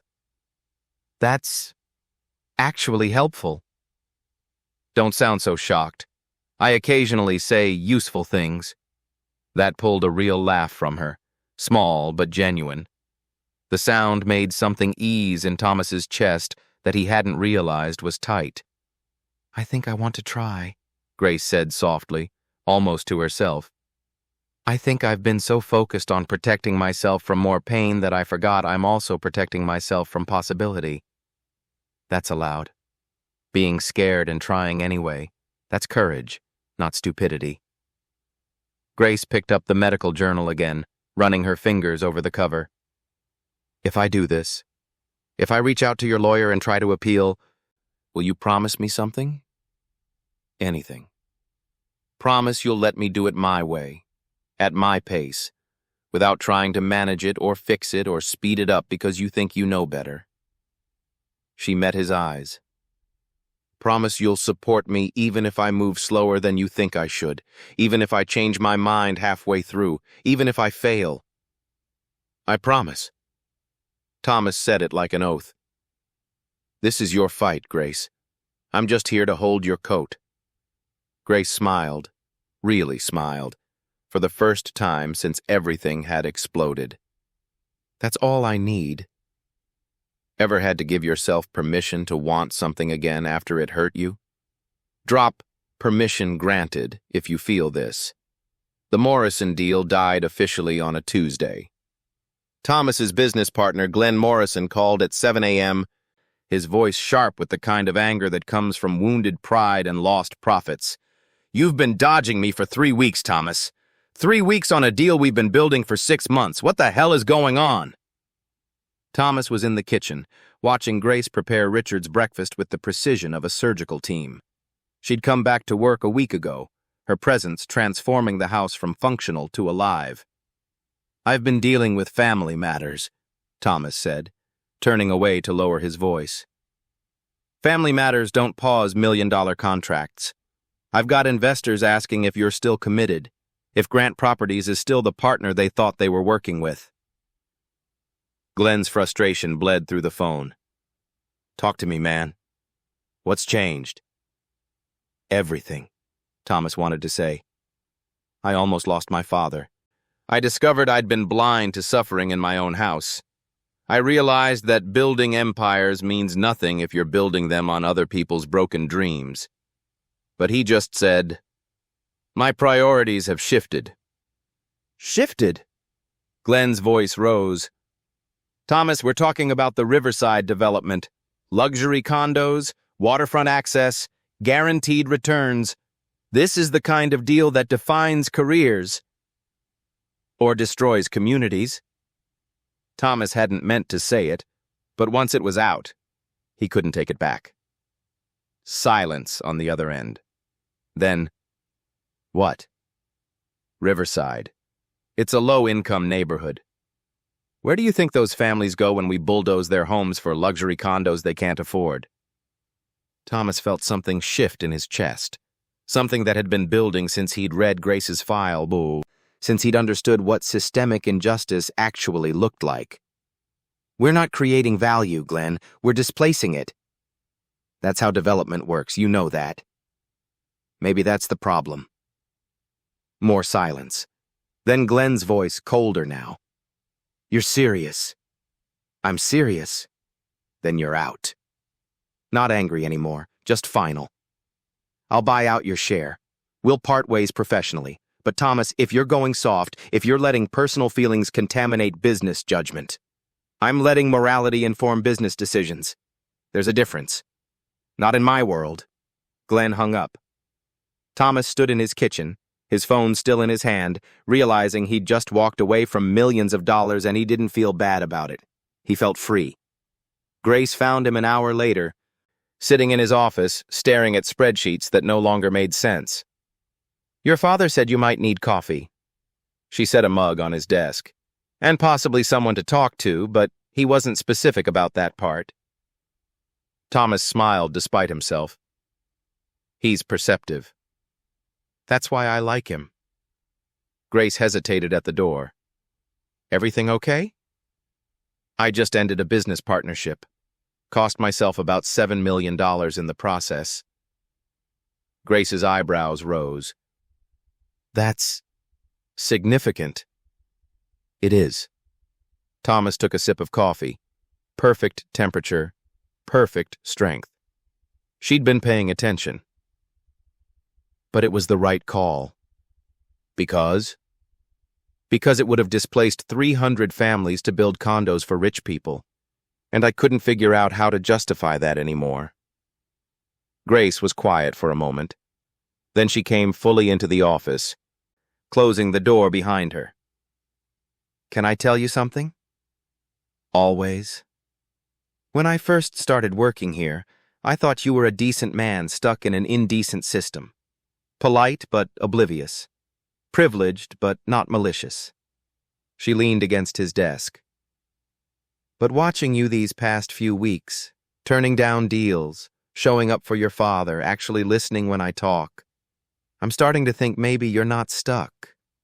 Maybe you're choosing. Thomas felt the weight of her words settle over him like a challenge and a compliment at once. I'm trying to choose differently. Not sure I'm succeeding. You walked away from $7 million because it would hurt people you'll never meet. That's succeeding, Mr. Grant. Grace paused. That's actually leading. It doesn't feel like leading. It feels like flailing. Maybe that's what real change feels like. Uncomfortable. Uncertain. Like you're dismantling the life you built because you realized it was built on the wrong foundation. She pushed off the desk. For what it's worth, I think you're doing the right thing. Even if it means I'm making less money? Especially if it means that. Grace smiled. Money's never been the measure of a person, Mr. Grant. Impact is. and you're finally starting to have the right kind." She left before he could respond, leaving Thomas alone with coffee that was still warm and words that hit harder than any business loss ever had. His phone rang again that afternoon. Marcus Chen, his lawyer. "I heard about Morrison. News travels fast. It does when you walk away from the deal of the year." Marcus's tone was carefully neutral. You okay?" "I'm better than okay." Thomas meant it. "Did you look into Grace's case?" "I did. And Thomas, there's something you should know." Thomas sat up straighter. "What?" "The dean who expelled her, Dr. Patricia Reeves? She's been named in 2 other similar cases. Students who ran unauthorized community outreach programs, got accused of policy violations, ended up expelled or suspended." Marcus paused. "There's a pattern, and it's not about liability. It's about control." "Meaning?" "Meaning Dr. Reeves has been systematically removing students who prioritize patient care over institutional policy. Students who ask too many questions about why the university isn't doing more community outreach. Students who, and this is the important part, are disproportionately minorities." Thomas felt anger rising, sharp and clean. "That's discrimination. It's hard to prove, but yes. And if Grace wanted to pursue it, we'd have a case. Not just for her reinstatement, but potentially for a civil rights lawsuit." "How strong?" "Strong enough that the university would settle to avoid publicity. Strong enough that Dr. Reeves would likely lose her position. Strong enough to matter." Marcus let that sink in. "Question is, does Grace want to fight?" Thomas thought about Grace in his library, picking up that medical journal like it was made of glass. Thought about her saying she needed permission to want it again. "I don't know," Thomas admitted. "But I know she deserves to make that choice herself." "Then tell her what I found. Give her the information. Let her decide." Marcus's voice softened. "And Thomas, whatever she chooses, support it." "Even if she walks away?" "I will."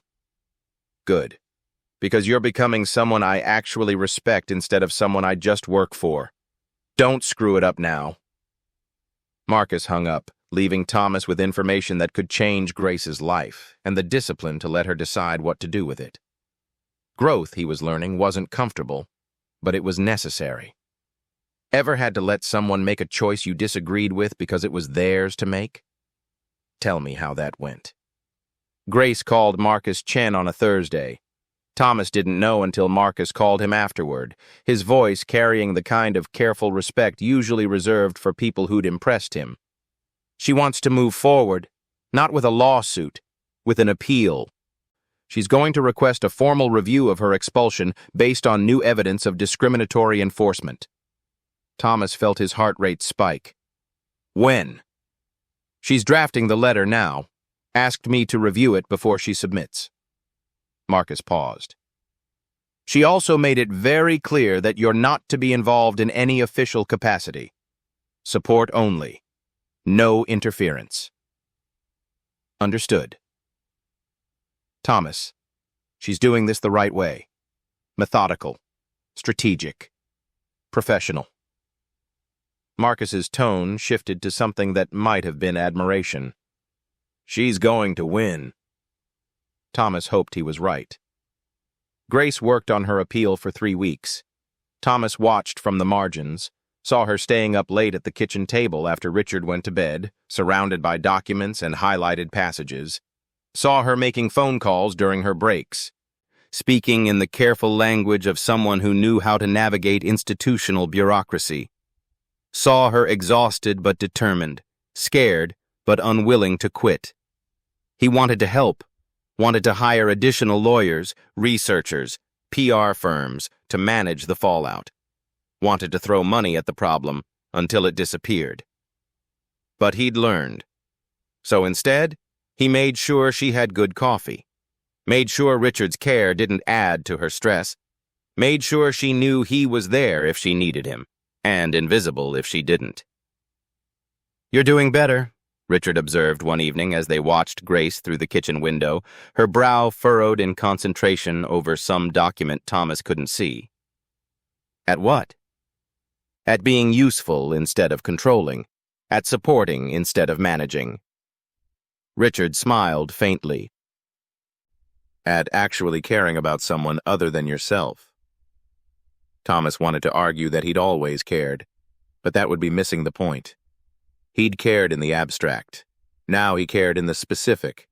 About Grace's sleep schedule, her stress levels, whether she'd eaten lunch, about the small human details that made someone real instead of just someone who worked for you. "She's going to do it," Thomas said quietly. "She's going to get back in." "Maybe. Maybe not." Richard's voice was gentle. "But she's already won something more important." "What's that?" "She stopped letting fear make her decisions." Richard gestured toward Grace with his teacup. "That woman right there? She's fighting for herself. Not because someone told her to, not because someone paved the way, because she decided she deserved it. That's victory, regardless of outcome."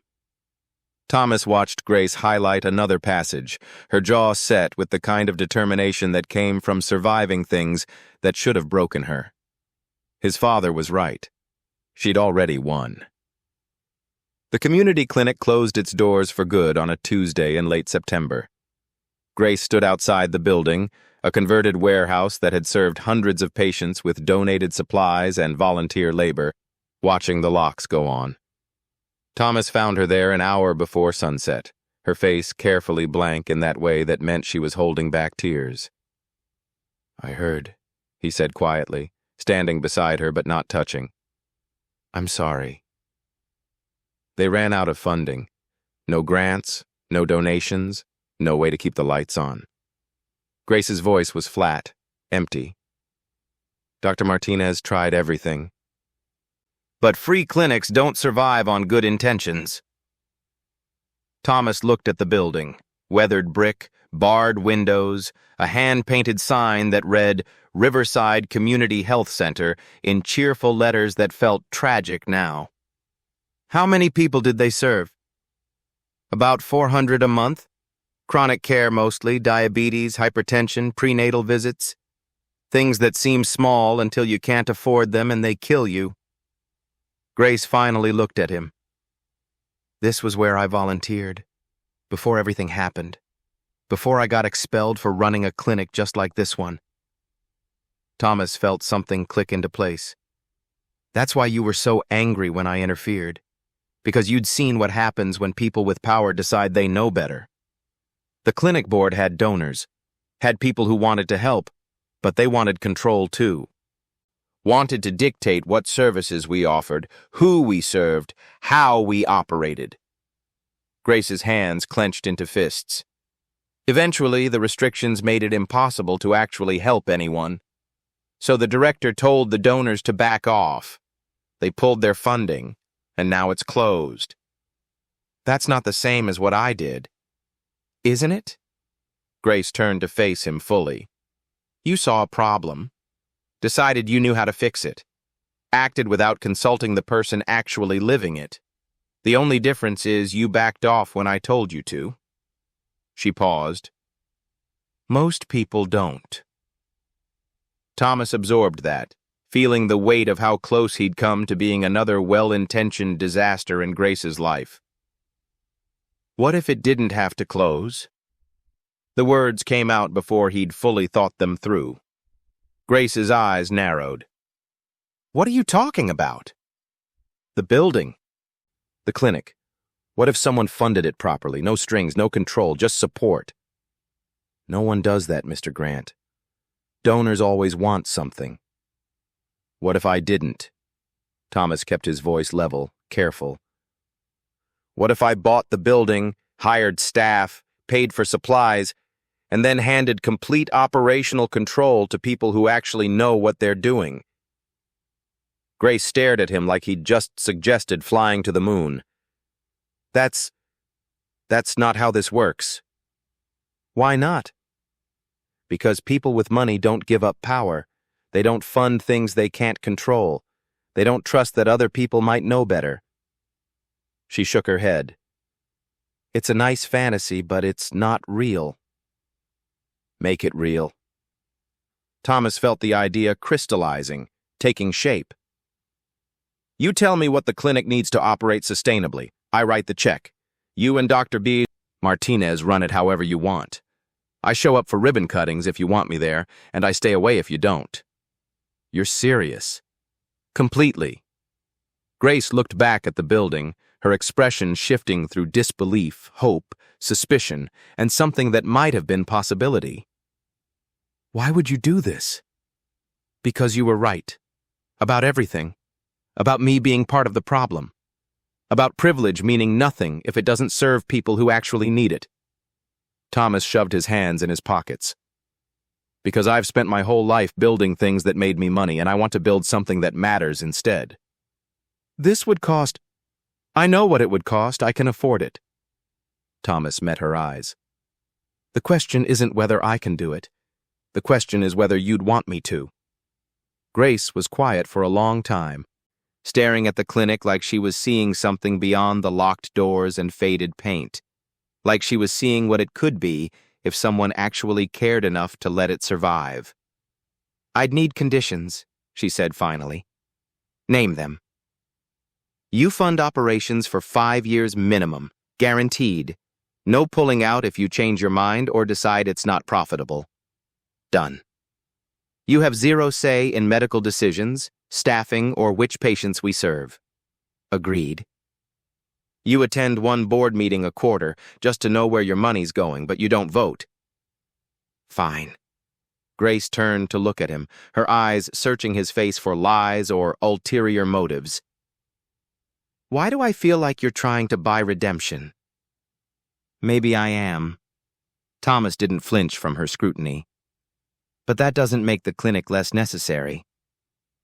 Doesn't make the funding less real. My motivations can be selfish and the outcome can be good. Those things aren't mutually exclusive. They're not mutually incompatible either, Grace countered. But if you're doing this to feel better about yourself, I'm doing this because you deserve to save lives the way you were meant to.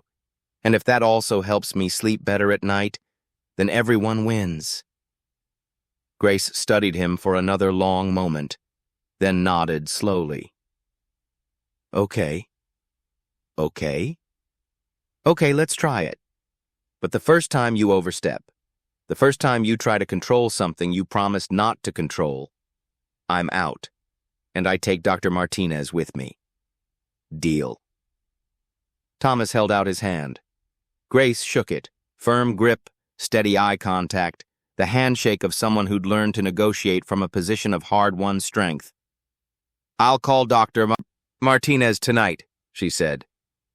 Get the numbers together. Real operational costs, not fantasy budgets. Whatever you need. Grace looked back at the building one more time, and Thomas saw it on her face. The beginning of hope.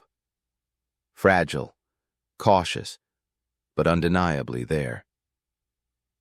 Thank you, she said quietly. For learning, for listening, for actually changing instead of just saying you would.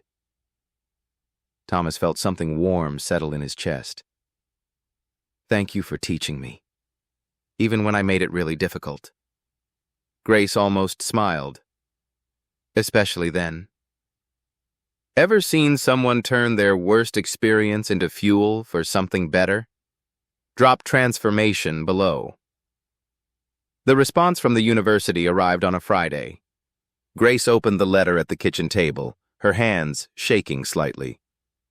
Thomas and Richard watched from what they hoped was a respectful distance, close enough to support, far enough to give privacy. She read in silence, her expression unreadable. Then she set the letter down, closed her eyes, and let out a breath that sounded like she'd been holding it for years. They're reopening my case. Her voice cracked. Formal review by an independent committee.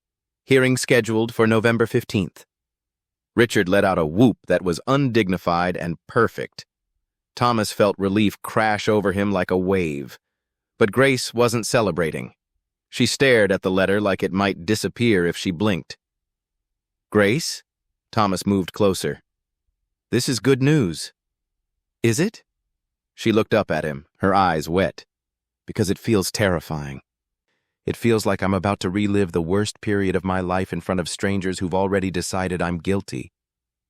"That's not—" "You don't know that, Mr. Grant." Grace's voice shook. "You want it to be different this time. I want it to be different. But the system that destroyed me the first time is the same system supposedly giving me a second chance." Thomas pulled out a chair, sat down beside her. "You're right. I don't know how it'll go, but I know you. And you don't quit when things are hard." "I quit medicine." "You survived medicine trying to kill you. That's not quitting, that's strategic retreat." Richard wheeled closer, his voice gentle. "Grace, you've been preparing for this fight whether you knew it or not. Every day you showed up here, every patient you helped in secret, every time you read those medical journals when you thought no one was watching, you were training. Now you're ready." Grace wiped her eyes roughly. "I don't feel ready. I feel like that 23-year-old kid who didn't know the rules were designed to push me out." "Good." Richard's voice was firm. "Because that 23-year-old was brave enough to help people even when it cost her everything. Be her again. But this time, you've got backup." Grace looked between them. Two men who'd started as employer and patient and become something closer to family. "You really think I can win this?" "I think you already won by deciding to fight," Thomas said. "Everything else is just paperwork." Grace laughed, watery but genuine. "That's the most privileged thing you've ever said." "Probably, but it's also true." She picked up the letter again, reading through the details with the careful attention of someone who'd learned to look for traps. "They want my statement. Witness testimonies if I have them. Documentation of the patients I treated." "Marcus can help with that," Thomas offered. "If you want." "I want." Grace folded the letter carefully. "I also want to do something that might sound crazy." "Tell me." "I want to invite Dr. Reeves to the clinic opening, when it reopens, if we can reopen it." Grace's expression was determined. "I want her to see what her policies destroyed, who her policies destroyed. I want her to look at the people I helped and explain to their faces why that deserved punishment." Thomas felt a smile spread across his face. "That's not crazy. That's brilliant." "That's terrifying," Grace corrected, "but necessary." "Then let's do it." Thomas stood, pulled out his phone. "I'll call the property owner today. We'll get the building secured, start the renovation process, hire staff. How fast can Dr. Martinez mobilize?" "Give me 2 hours." Grace stood too, energy replacing fear in her posture. "I'm going to need a list of equipment, updated licensing requirements, insurance policies. Make the list. I'll handle the rest." Grace paused, looking at him with something that might have been trust starting to bloom. "You're really doing this." "We're really doing this," Thomas corrected. "Together. No saviors, no charity cases, just partners building something that matters." "Partners." Grace tested the word, then nodded. "I like that better." The next 3 weeks were chaos. Beautiful, exhausting, purposeful chaos. Thomas bought the building outright, hired contractors to renovate, set up a non-profit board with Dr. Martinez, Grace, and 3 community health advocates, created an endowment that would fund operations for a decade even if he disappeared tomorrow. Grace coordinated everything else: medical equipment procurement, staff recruitment, patient outreach. She moved through the half-renovated clinic like she was born for this, directing volunteers, solving problems, making decisions with the kind of confidence that came from finally being allowed to use her gifts. Thomas watched her transform. Not into someone different, but into someone more fully herself, the version of Grace that the university had tried to bury but never quite killed. "She's magnificent," Richard observed one afternoon as they watched Grace negotiate with a medical supply vendor, her voice firm and professional. "She is," Thomas agreed. "You're in love with her." Thomas nearly dropped his coffee. "What?" "Don't play dumb. You've been in love with her for weeks, maybe longer." Richard smiled serenely. "The question is whether you're going to do anything about it." "She works for me, Dad. That's not appropriate." "She works with you now. Partners, remember?" Richard's expression turned serious. "But if you're going to pursue her, do it right. No power plays, no assumptions. Ask her clearly, give her space to say no without consequences, and respect whatever answer she gives." Thomas felt his chest tighten with possibilities he hadn't let himself consider. "What if she says no?" "Then you respect that and stay friends. What else would you do?" "Nothing. Obviously." Thomas paused. "But what if she says yes?"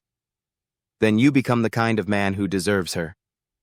Which means keep growing, keep listening, keep being better than you were yesterday." Richard wheeled toward the door, then stopped. "And son, don't wait too long. Life's short.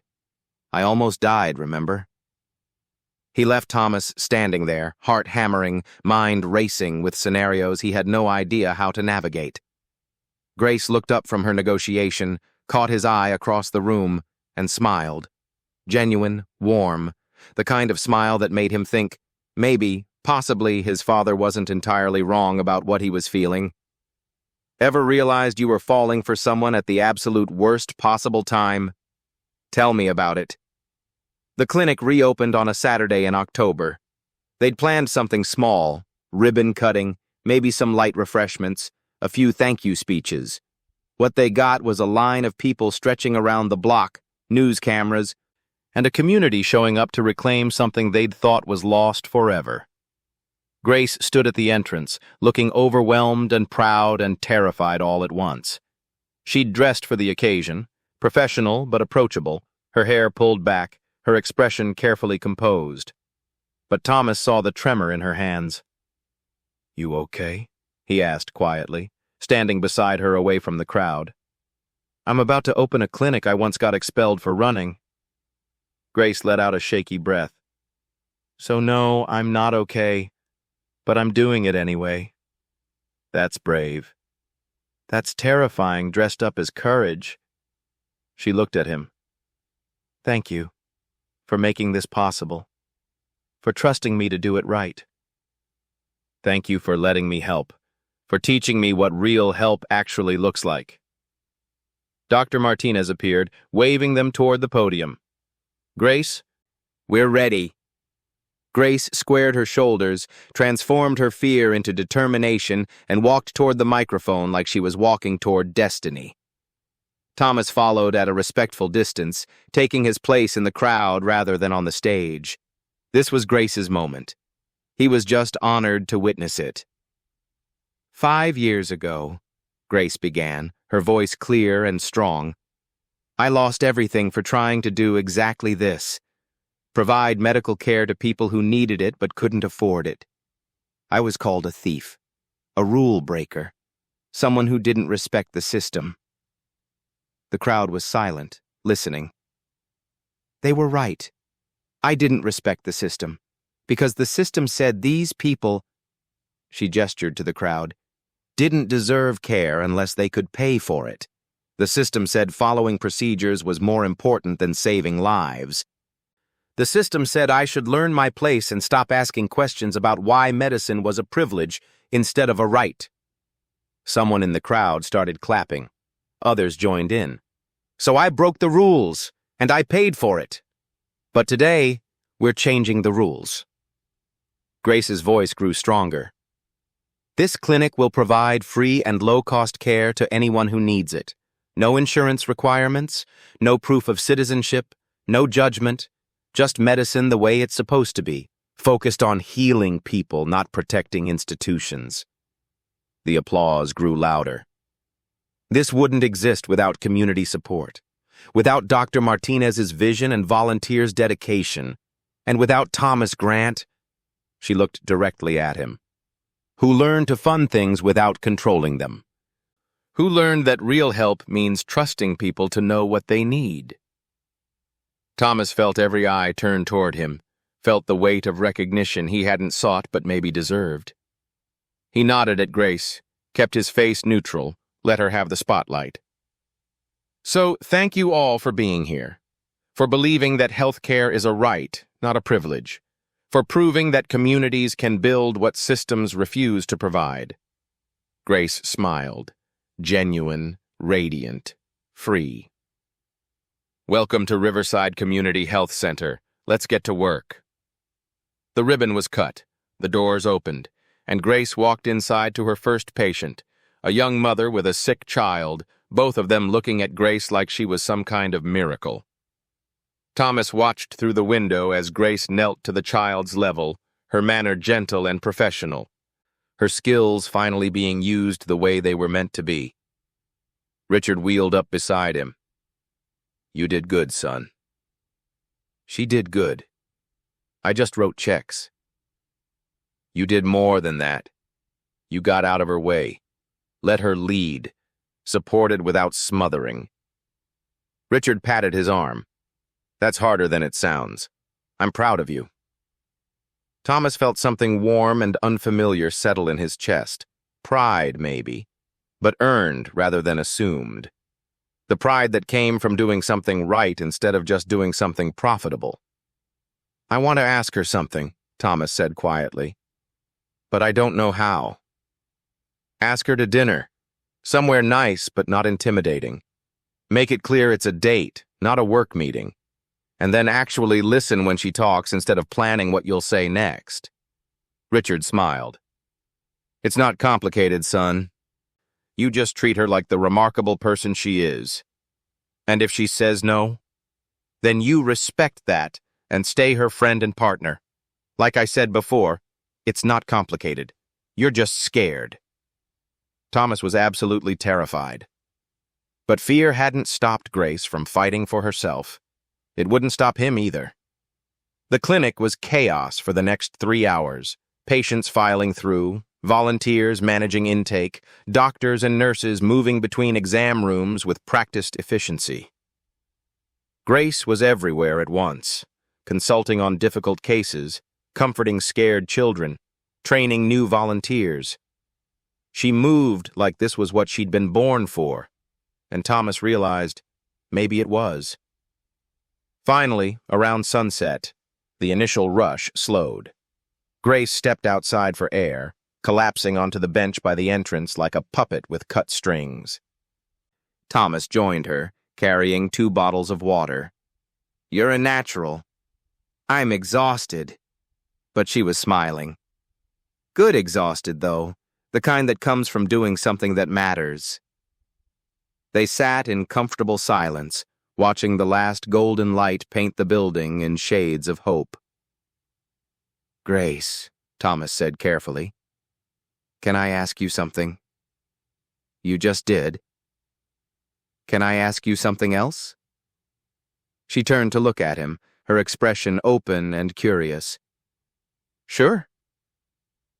Would you have dinner with me tomorrow night? Somewhere that's not here or my house? Somewhere where we're not employer and employee or partners in a medical nonprofit? He took a breath. Somewhere where we're just 2 people who enjoy each other's company. A date, if you want. Grace's eyes widened slightly. A date. A date. Yes. Thomas forced himself to hold her gaze even though every instinct screamed to look away. You can say no.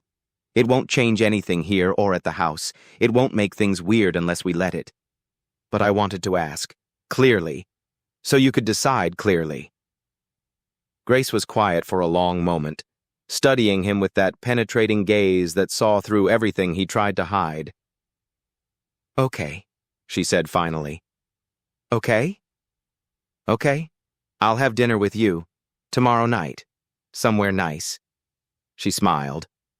Fair warning, though, I'm probably going to spend half of it talking about the clinic. That sounds perfect. Grace laughed, the sound light and genuine and completely worth the risk of asking. You say that now. Wait until I start explaining my vision for expanded mental health services. Can't wait. They sat together as the sun set on the first day of something new, a clinic that should have existed years ago, a partnership that had started in crisis and grown into something stronger, and the tentative beginning of something neither of them had expected, but both were willing to explore. Ever taken a chance on something that scared you because the alternative was worse? Share your story. Grace's university hearing was scheduled for mid-November. She prepared like she was going to war, documents organized, witnesses lined up, every detail memorized. Marcus Chen coached her on tone, on strategy, on how to navigate a system designed to protect institutions rather than individuals. Thomas wanted to be there, wanted to sit in that hearing room and support her, but Grace had been clear. This was her fight. He could wait outside, so he waited. For 3 hours, Thomas sat in a hallway outside the university's administrative building, drinking terrible coffee and trying not to imagine all the ways this could go wrong. Richard had stayed home, too fragile for the stress, but he'd called twice for updates Thomas didn't have. Marcus finally emerged at noon, his expression unreadable in that lawyerly way that meant either very good news or very bad. Well, Thomas stood immediately. She was remarkable, confident, prepared, compelling. Marcus allowed himself a small smile. They asked about the unauthorized clinic. She didn't apologize. Just explained why she did it and why she'd do it again if faced with the same circumstances. How did they react? Dean Morrison looked uncomfortable. 2 other committee members looked impressed. The 4th looked skeptical but not hostile. Marcus checked his phone. They're deliberating now. Could be hours. It was 4 hours. Grace emerged looking exhausted but upright, her expression carefully neutral. Thomas couldn't read her face, couldn't tell if the outcome was good or devastating or somewhere in between.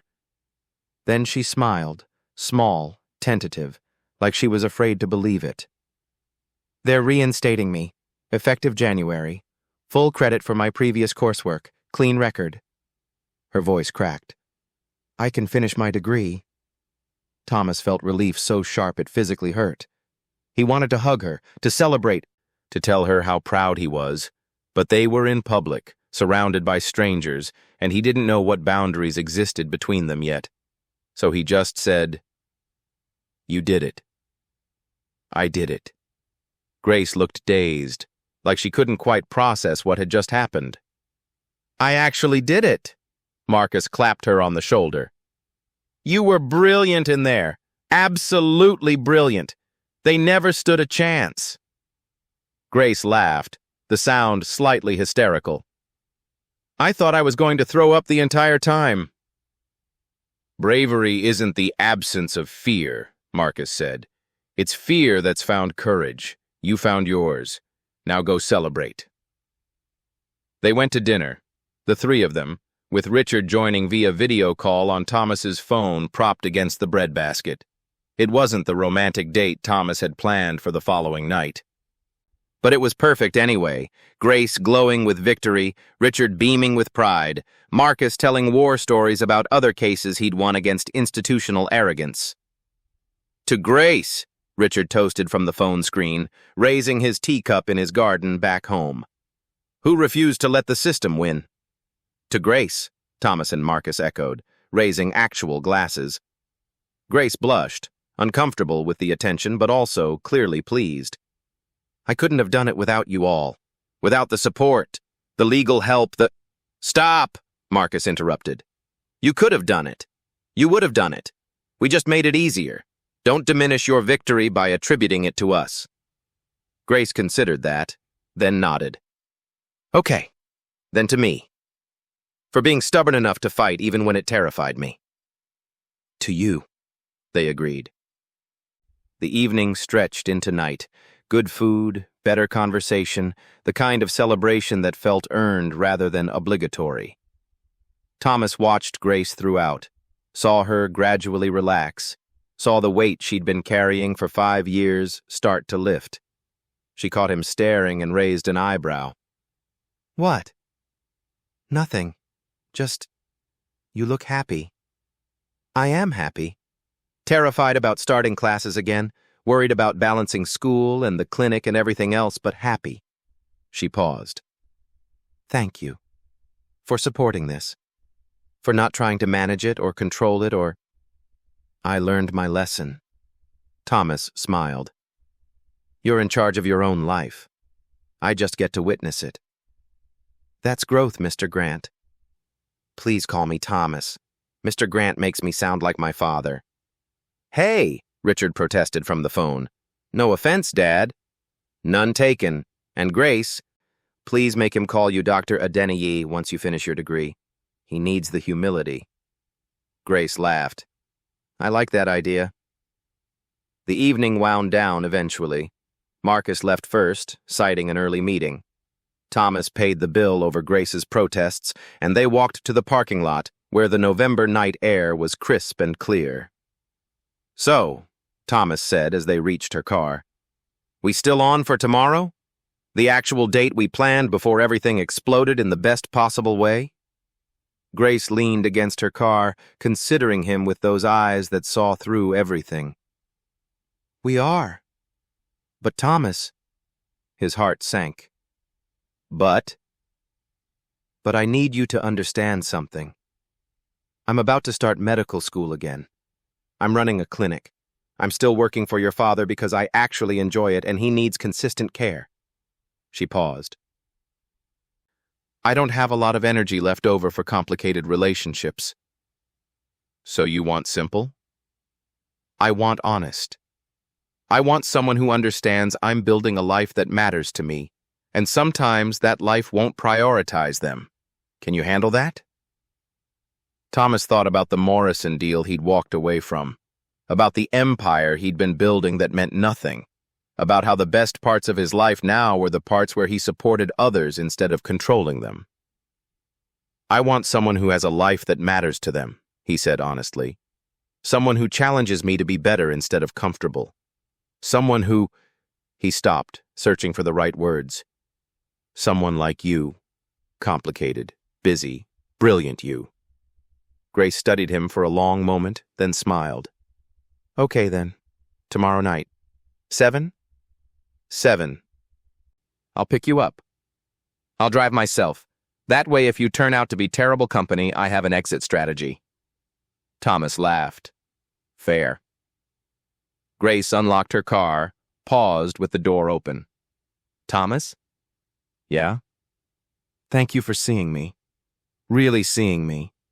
Not just the maid or the charity case or the broken thing that needed fixing, but me. The whole complicated mess of me." Thomas felt something warm spread through his chest. "You're not a mess, Grace. You're a force of nature. I'm just lucky you're letting me stand close enough to feel the wind." She rolled her eyes, but she was smiling. That was cheesy. But true, she agreed. "Good night, Thomas. Good night, Grace." He watched her drive away, feeling like he'd just won something more valuable than any business deal, any property development, any amount of money. He'd won the chance to know Grace Adeniyi. Everything else was just details. Ever felt like you won something priceless that wasn't about money? Tell me what it was. The date went well, better than well. It went perfectly in all the ways that mattered. They talked about everything except work, discovered shared interests neither had expected, laughed until Grace's sides hurt.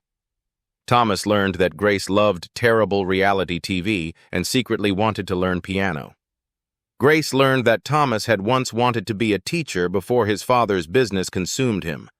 They found common ground in unexpected places and comfortable silence in between. By their third date, Thomas knew he was in serious trouble. The kind of trouble that made you rethink your entire life. The kind that made you want to be better than you'd ever been before.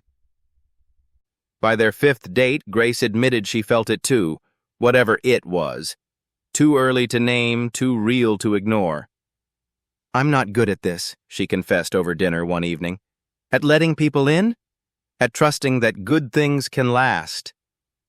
"Me neither," Thomas admitted. "I spent so long measuring everything in profit margins, I forgot how to measure what actually matters." "And what actually matters?" Thomas looked across the table at this woman who'd saved his father, challenged his worldview, and somehow become the center of his universe without either of them planning it. This, you, the clinic, my father's recovery, building things that help people instead of just enriching me. He paused. Moments that feel real instead of profitable. Grace smiled. "That's growth, Thomas." "Real growth." "I had a good teacher." Christmas came faster than expected. The clinic was thriving, seeing over 100 patients a week, staffed with volunteers and paid professionals working side by side. Grace split her time between clinic duties, medical school classes, and caring for Richard, somehow managing all three without breaking.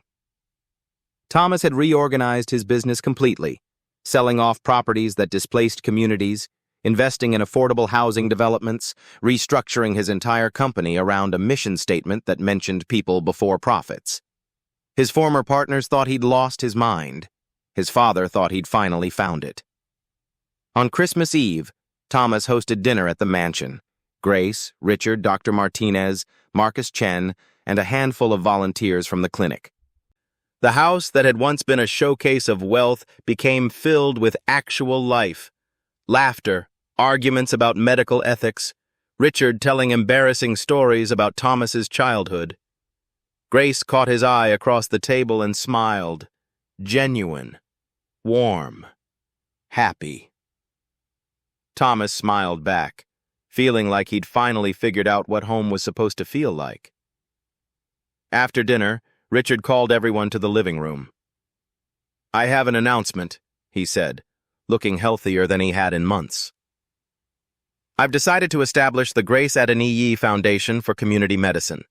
Starting fund, $5 million. Purpose, supporting students who want to practice medicine in underserved communities. No strings, no institutional control, just students, empowered to help people." Grace's hands flew to her mouth. "Mr. Richard, you saved my life, Grace. Twice. Once with CPR, once by teaching my son what actually matters." Richard's voice was thick with emotion. "This isn't charity. It's investment. In you. In people like you. In a medical system that should care about healing instead of profit." Grace burst into tears, the good kind, the kind that came from being seen and valued and celebrated. She hugged Richard carefully, mindful of his fragility, whispering thank yous that Thomas couldn't quite hear. Thomas felt his own eyes burn. His father had done what Thomas had wanted to do, but known better than to offer, given Grace recognition without making her feel obligated, made the gift about her impact rather than his generosity. "Dad," Thomas said quietly when the celebration died down, "that's the best thing you've ever done." "Second best," Richard corrected. "Best thing I ever did was raise a son who could learn to be better than he started." Later that night, after the guests had left, Thomas found Grace in the garden. She stood by his mother's maple tree, wrapped in a coat, staring at stars that were barely visible through city light pollution. "You okay?" he asked, joining her in the cold. "I'm overwhelmed. Happy overwhelmed, but still overwhelmed." Grace leaned against the tree. 5 years ago, I was arrested, expelled, blacklisted. And now there's a foundation in my name funding students like me. How did this happen? You happened. You refused to quit, refused to let them make you small. Thomas moved closer. You saved my father, and in the process saved me from becoming someone I'd hate. That's worth celebrating. Grace looked at him, really looked. The way she had that first day when he'd misunderstood everything about her. I love you, you know. Thomas's heart stopped. started again faster. You do? I do. I didn't want to. It seemed complicated and messy and like a really terrible idea given everything. She smiled through tears that were starting to freeze on her cheeks. But you changed. Actually changed. Not performatively, but fundamentally. And I fell in love with the person you became. Thomas stepped closer, his hands finding hers in the cold. I love you too. Have for weeks, maybe longer. I was just terrified to say it because I didn't want to add pressure or make things weird or... Grace kissed him, cut off his rambling with cold lips and warm intention, her hands fisting in his jacket to pull him closer. When they broke apart, both breathless, Thomas laughed. That's one way to stop me talking. Most effective way I know. Grace smiled, her face inches from his. So, we're doing this? Actually doing this? If you want to. No pressure, no expectations. Just us, figuring it out together. Us. Grace tested the word. I like that. Scary, but good scary. The best kind of scary. They kissed again, slower this time, savoring it. The garden was cold and the stars were dim and nothing was perfect. But it was real. And real was better than perfect any day. Ever had a moment where everything clicked into place? Share it below. 3 years later. Dr. Grace Adeniyi stood at the podium of the university's medical school graduation ceremony, her white coat pristine, her expression confident in ways it hadn't been during her first attempt at this degree. Thomas sat in the audience between Richard, still fragile but still fighting, and Dr. Martinez, watching Grace deliver the student address with the kind of pride that made his chest ache. When I started medical school the first time, Grace said, her voice carrying across the auditorium, I thought success meant following the rules, doing what I was told, not making waves. I learned the hard way that sometimes the rules are wrong, that sometimes following them means abandoning the very people medicine is supposed to serve. Students nodded. Parents leaned forward. I got expelled for running an unauthorized clinic, for helping people who couldn't afford help, for believing that medical knowledge without compassion is just facts without purpose. She paused. They called it theft. I called it medicine. We were both right. Nervous laughter rippled through the crowd. But here's what I learned in the 5 years between my expulsion and my reinstatement. Losing doesn't mean quitting. Failure doesn't mean the end. Sometimes the worst thing that happens to you is actually the beginning of something better. Grace's eyes found Thomas in the crowd. Sometimes being broken open is the only way to let light in. Thomas felt his throat tighten. Today, as I graduate, finally, I'm not the same person who started this journey. I'm stronger, wiser, more aware of how privilege works and who it serves, more committed to using whatever power I gain to lift others rather than elevate myself. She smiled. And I'm grateful for second chances, for people who saw potential in me when I couldn't see it in myself, for institutions that can learn and change, even slowly. Grace looked directly at Dean Reeves in the front row, the woman who'd expelled her, who'd eventually voted to reinstate her, who now ran a student-led community health initiative Grace had helped design. We're all capable of growth, all capable of recognizing when we were wrong and choosing differently going forward. That's not weakness, that's wisdom. Grace's voice strengthened. So to my fellow graduates, go forth, heal people, challenge systems, make waves when waves need making, and remember that sometimes the most important medicine you'll ever provide is simply showing up for people everyone else ignored. The applause was thunderous. Thomas clapped until his hands hurt, watching Grace descend from the podium and accept her diploma from Dean Reeves, both women smiling. The gesture a symbol of repair, if not complete redemption. After the ceremony, they gathered in the parking lot, Grace still in her regalia, Richard in his wheelchair, Dr. Martinez and the clinic volunteers forming an impromptu celebration. "Dr. Adeniyi," Thomas said, pulling Grace into a hug. "How does it feel?" "Surreal, terrifying, perfect," Grace laughed against his shoulder. "I keep waiting for someone to tell me it's a mistake, that I don't actually deserve this." "You deserve this more than anyone."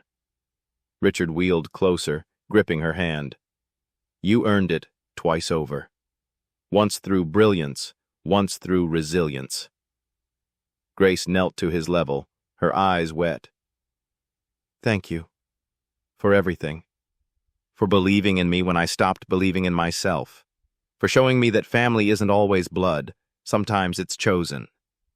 Always chosen. In the best cases."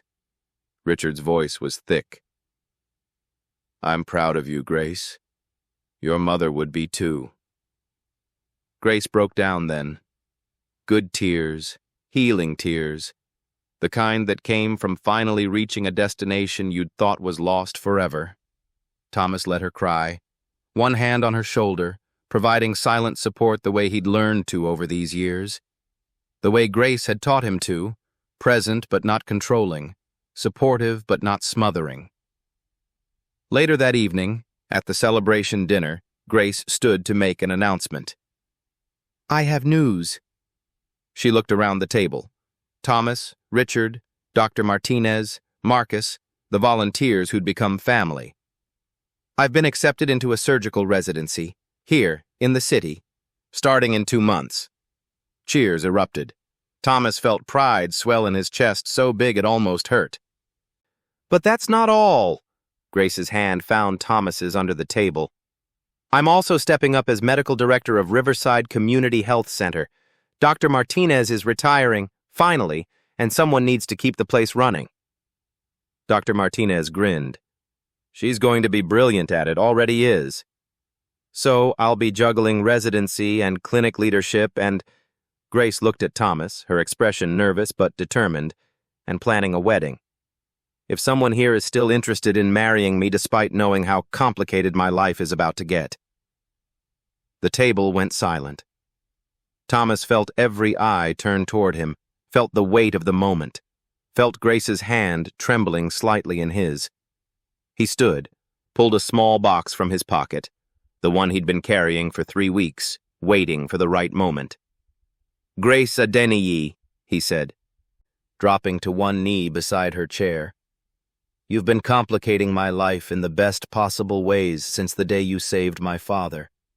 You've taught me what matters, challenged everything I thought I knew, and somehow convinced me I could be better than I started." He opened the box, revealing a simple ring that had belonged to his mother. "I don't want simple. I want you. Complicated, brilliant, impossibly busy you. Will you marry me?" Grace was crying again. Happy tears, shocked tears, overwhelmed tears all mixed together. "You're serious?" "Completely. Even though I'll be working 80-hour weeks and probably won't have time for fancy dates or elaborate vacations or even though. Especially because—" Thomas smiled. "I didn't fall in love with the idea of easy, Grace. I fell in love with you. All of you. The messy, driven, world-changing you." "Yes." Grace pulled him up, kissed him in front of everyone, laughed through her tears. "Yes, I'll marry you. Yes to complicated. Yes to messy. Yes to building a life that matters more than it's comfortable." The table erupted.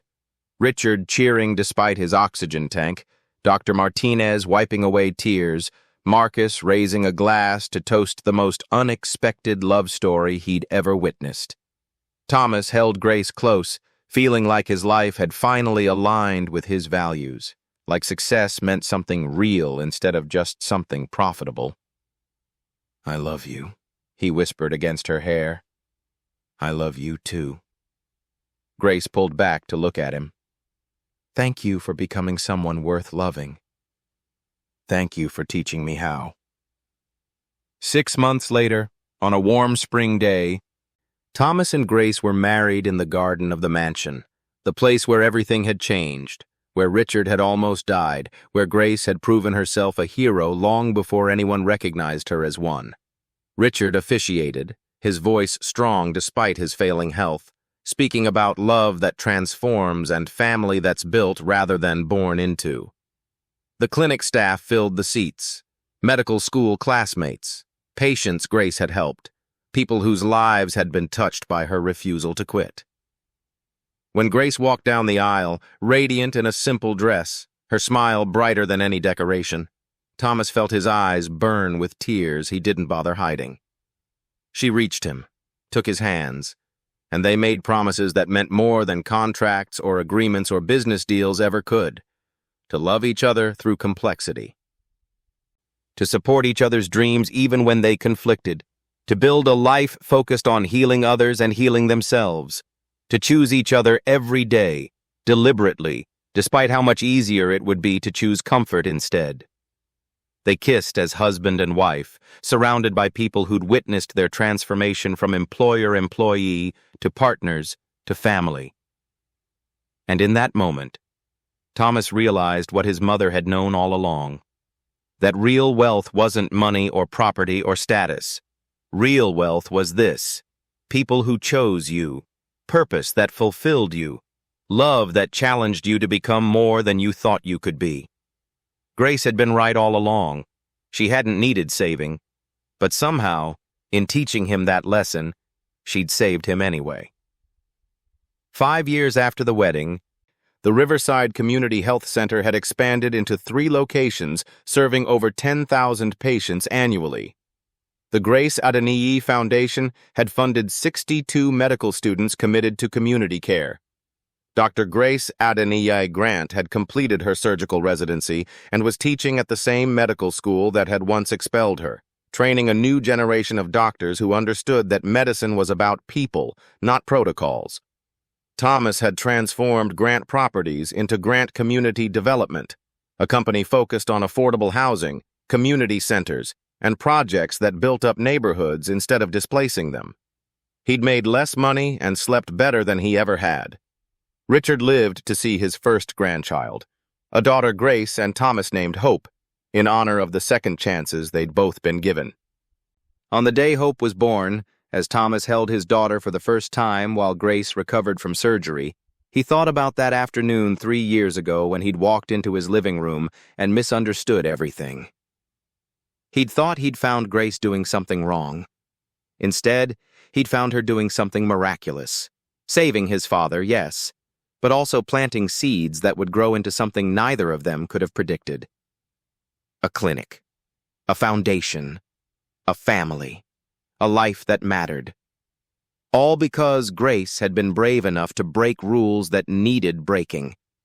And Thomas had been willing to learn that being wrong could be the beginning of being right. "She's perfect," Grace whispered, exhausted but radiant. "She is," Thomas agreed, just like her mother. Flatterer. Truth-teller. He kissed Grace's forehead. "Thank you. For everything. For teaching me. For loving me. For building this life with me. Thank you for learning. For growing. For becoming someone worth building with." Grace's eyes were closing, exhaustion winning. "We did good, didn't we?" Thomas looked at his daughter, then at his wife, then out the window where the sun was setting over a city they'd helped heal in small, meaningful ways. "We did better than good," he said softly. "We did what mattered." And in the end, that was everything. If this story touched your heart, if Grace's journey reminded you that second chances are real and growth is possible, subscribe for more stories that prove compassion is stronger than wealth and courage is louder than fear. Because everyone deserves to know that broken beginnings can lead to beautiful endings. Drop hope in the comments if you needed this story today. You're not alone, and like Grace, your best chapter might still be ahead of you. Thank you for watching this story to the end. If you enjoyed this story, you will surely love the next one. It's as crazier and more intriguing as you can ever imagine. So do check it out. Click on the image showing on your screen right now to watch the next one.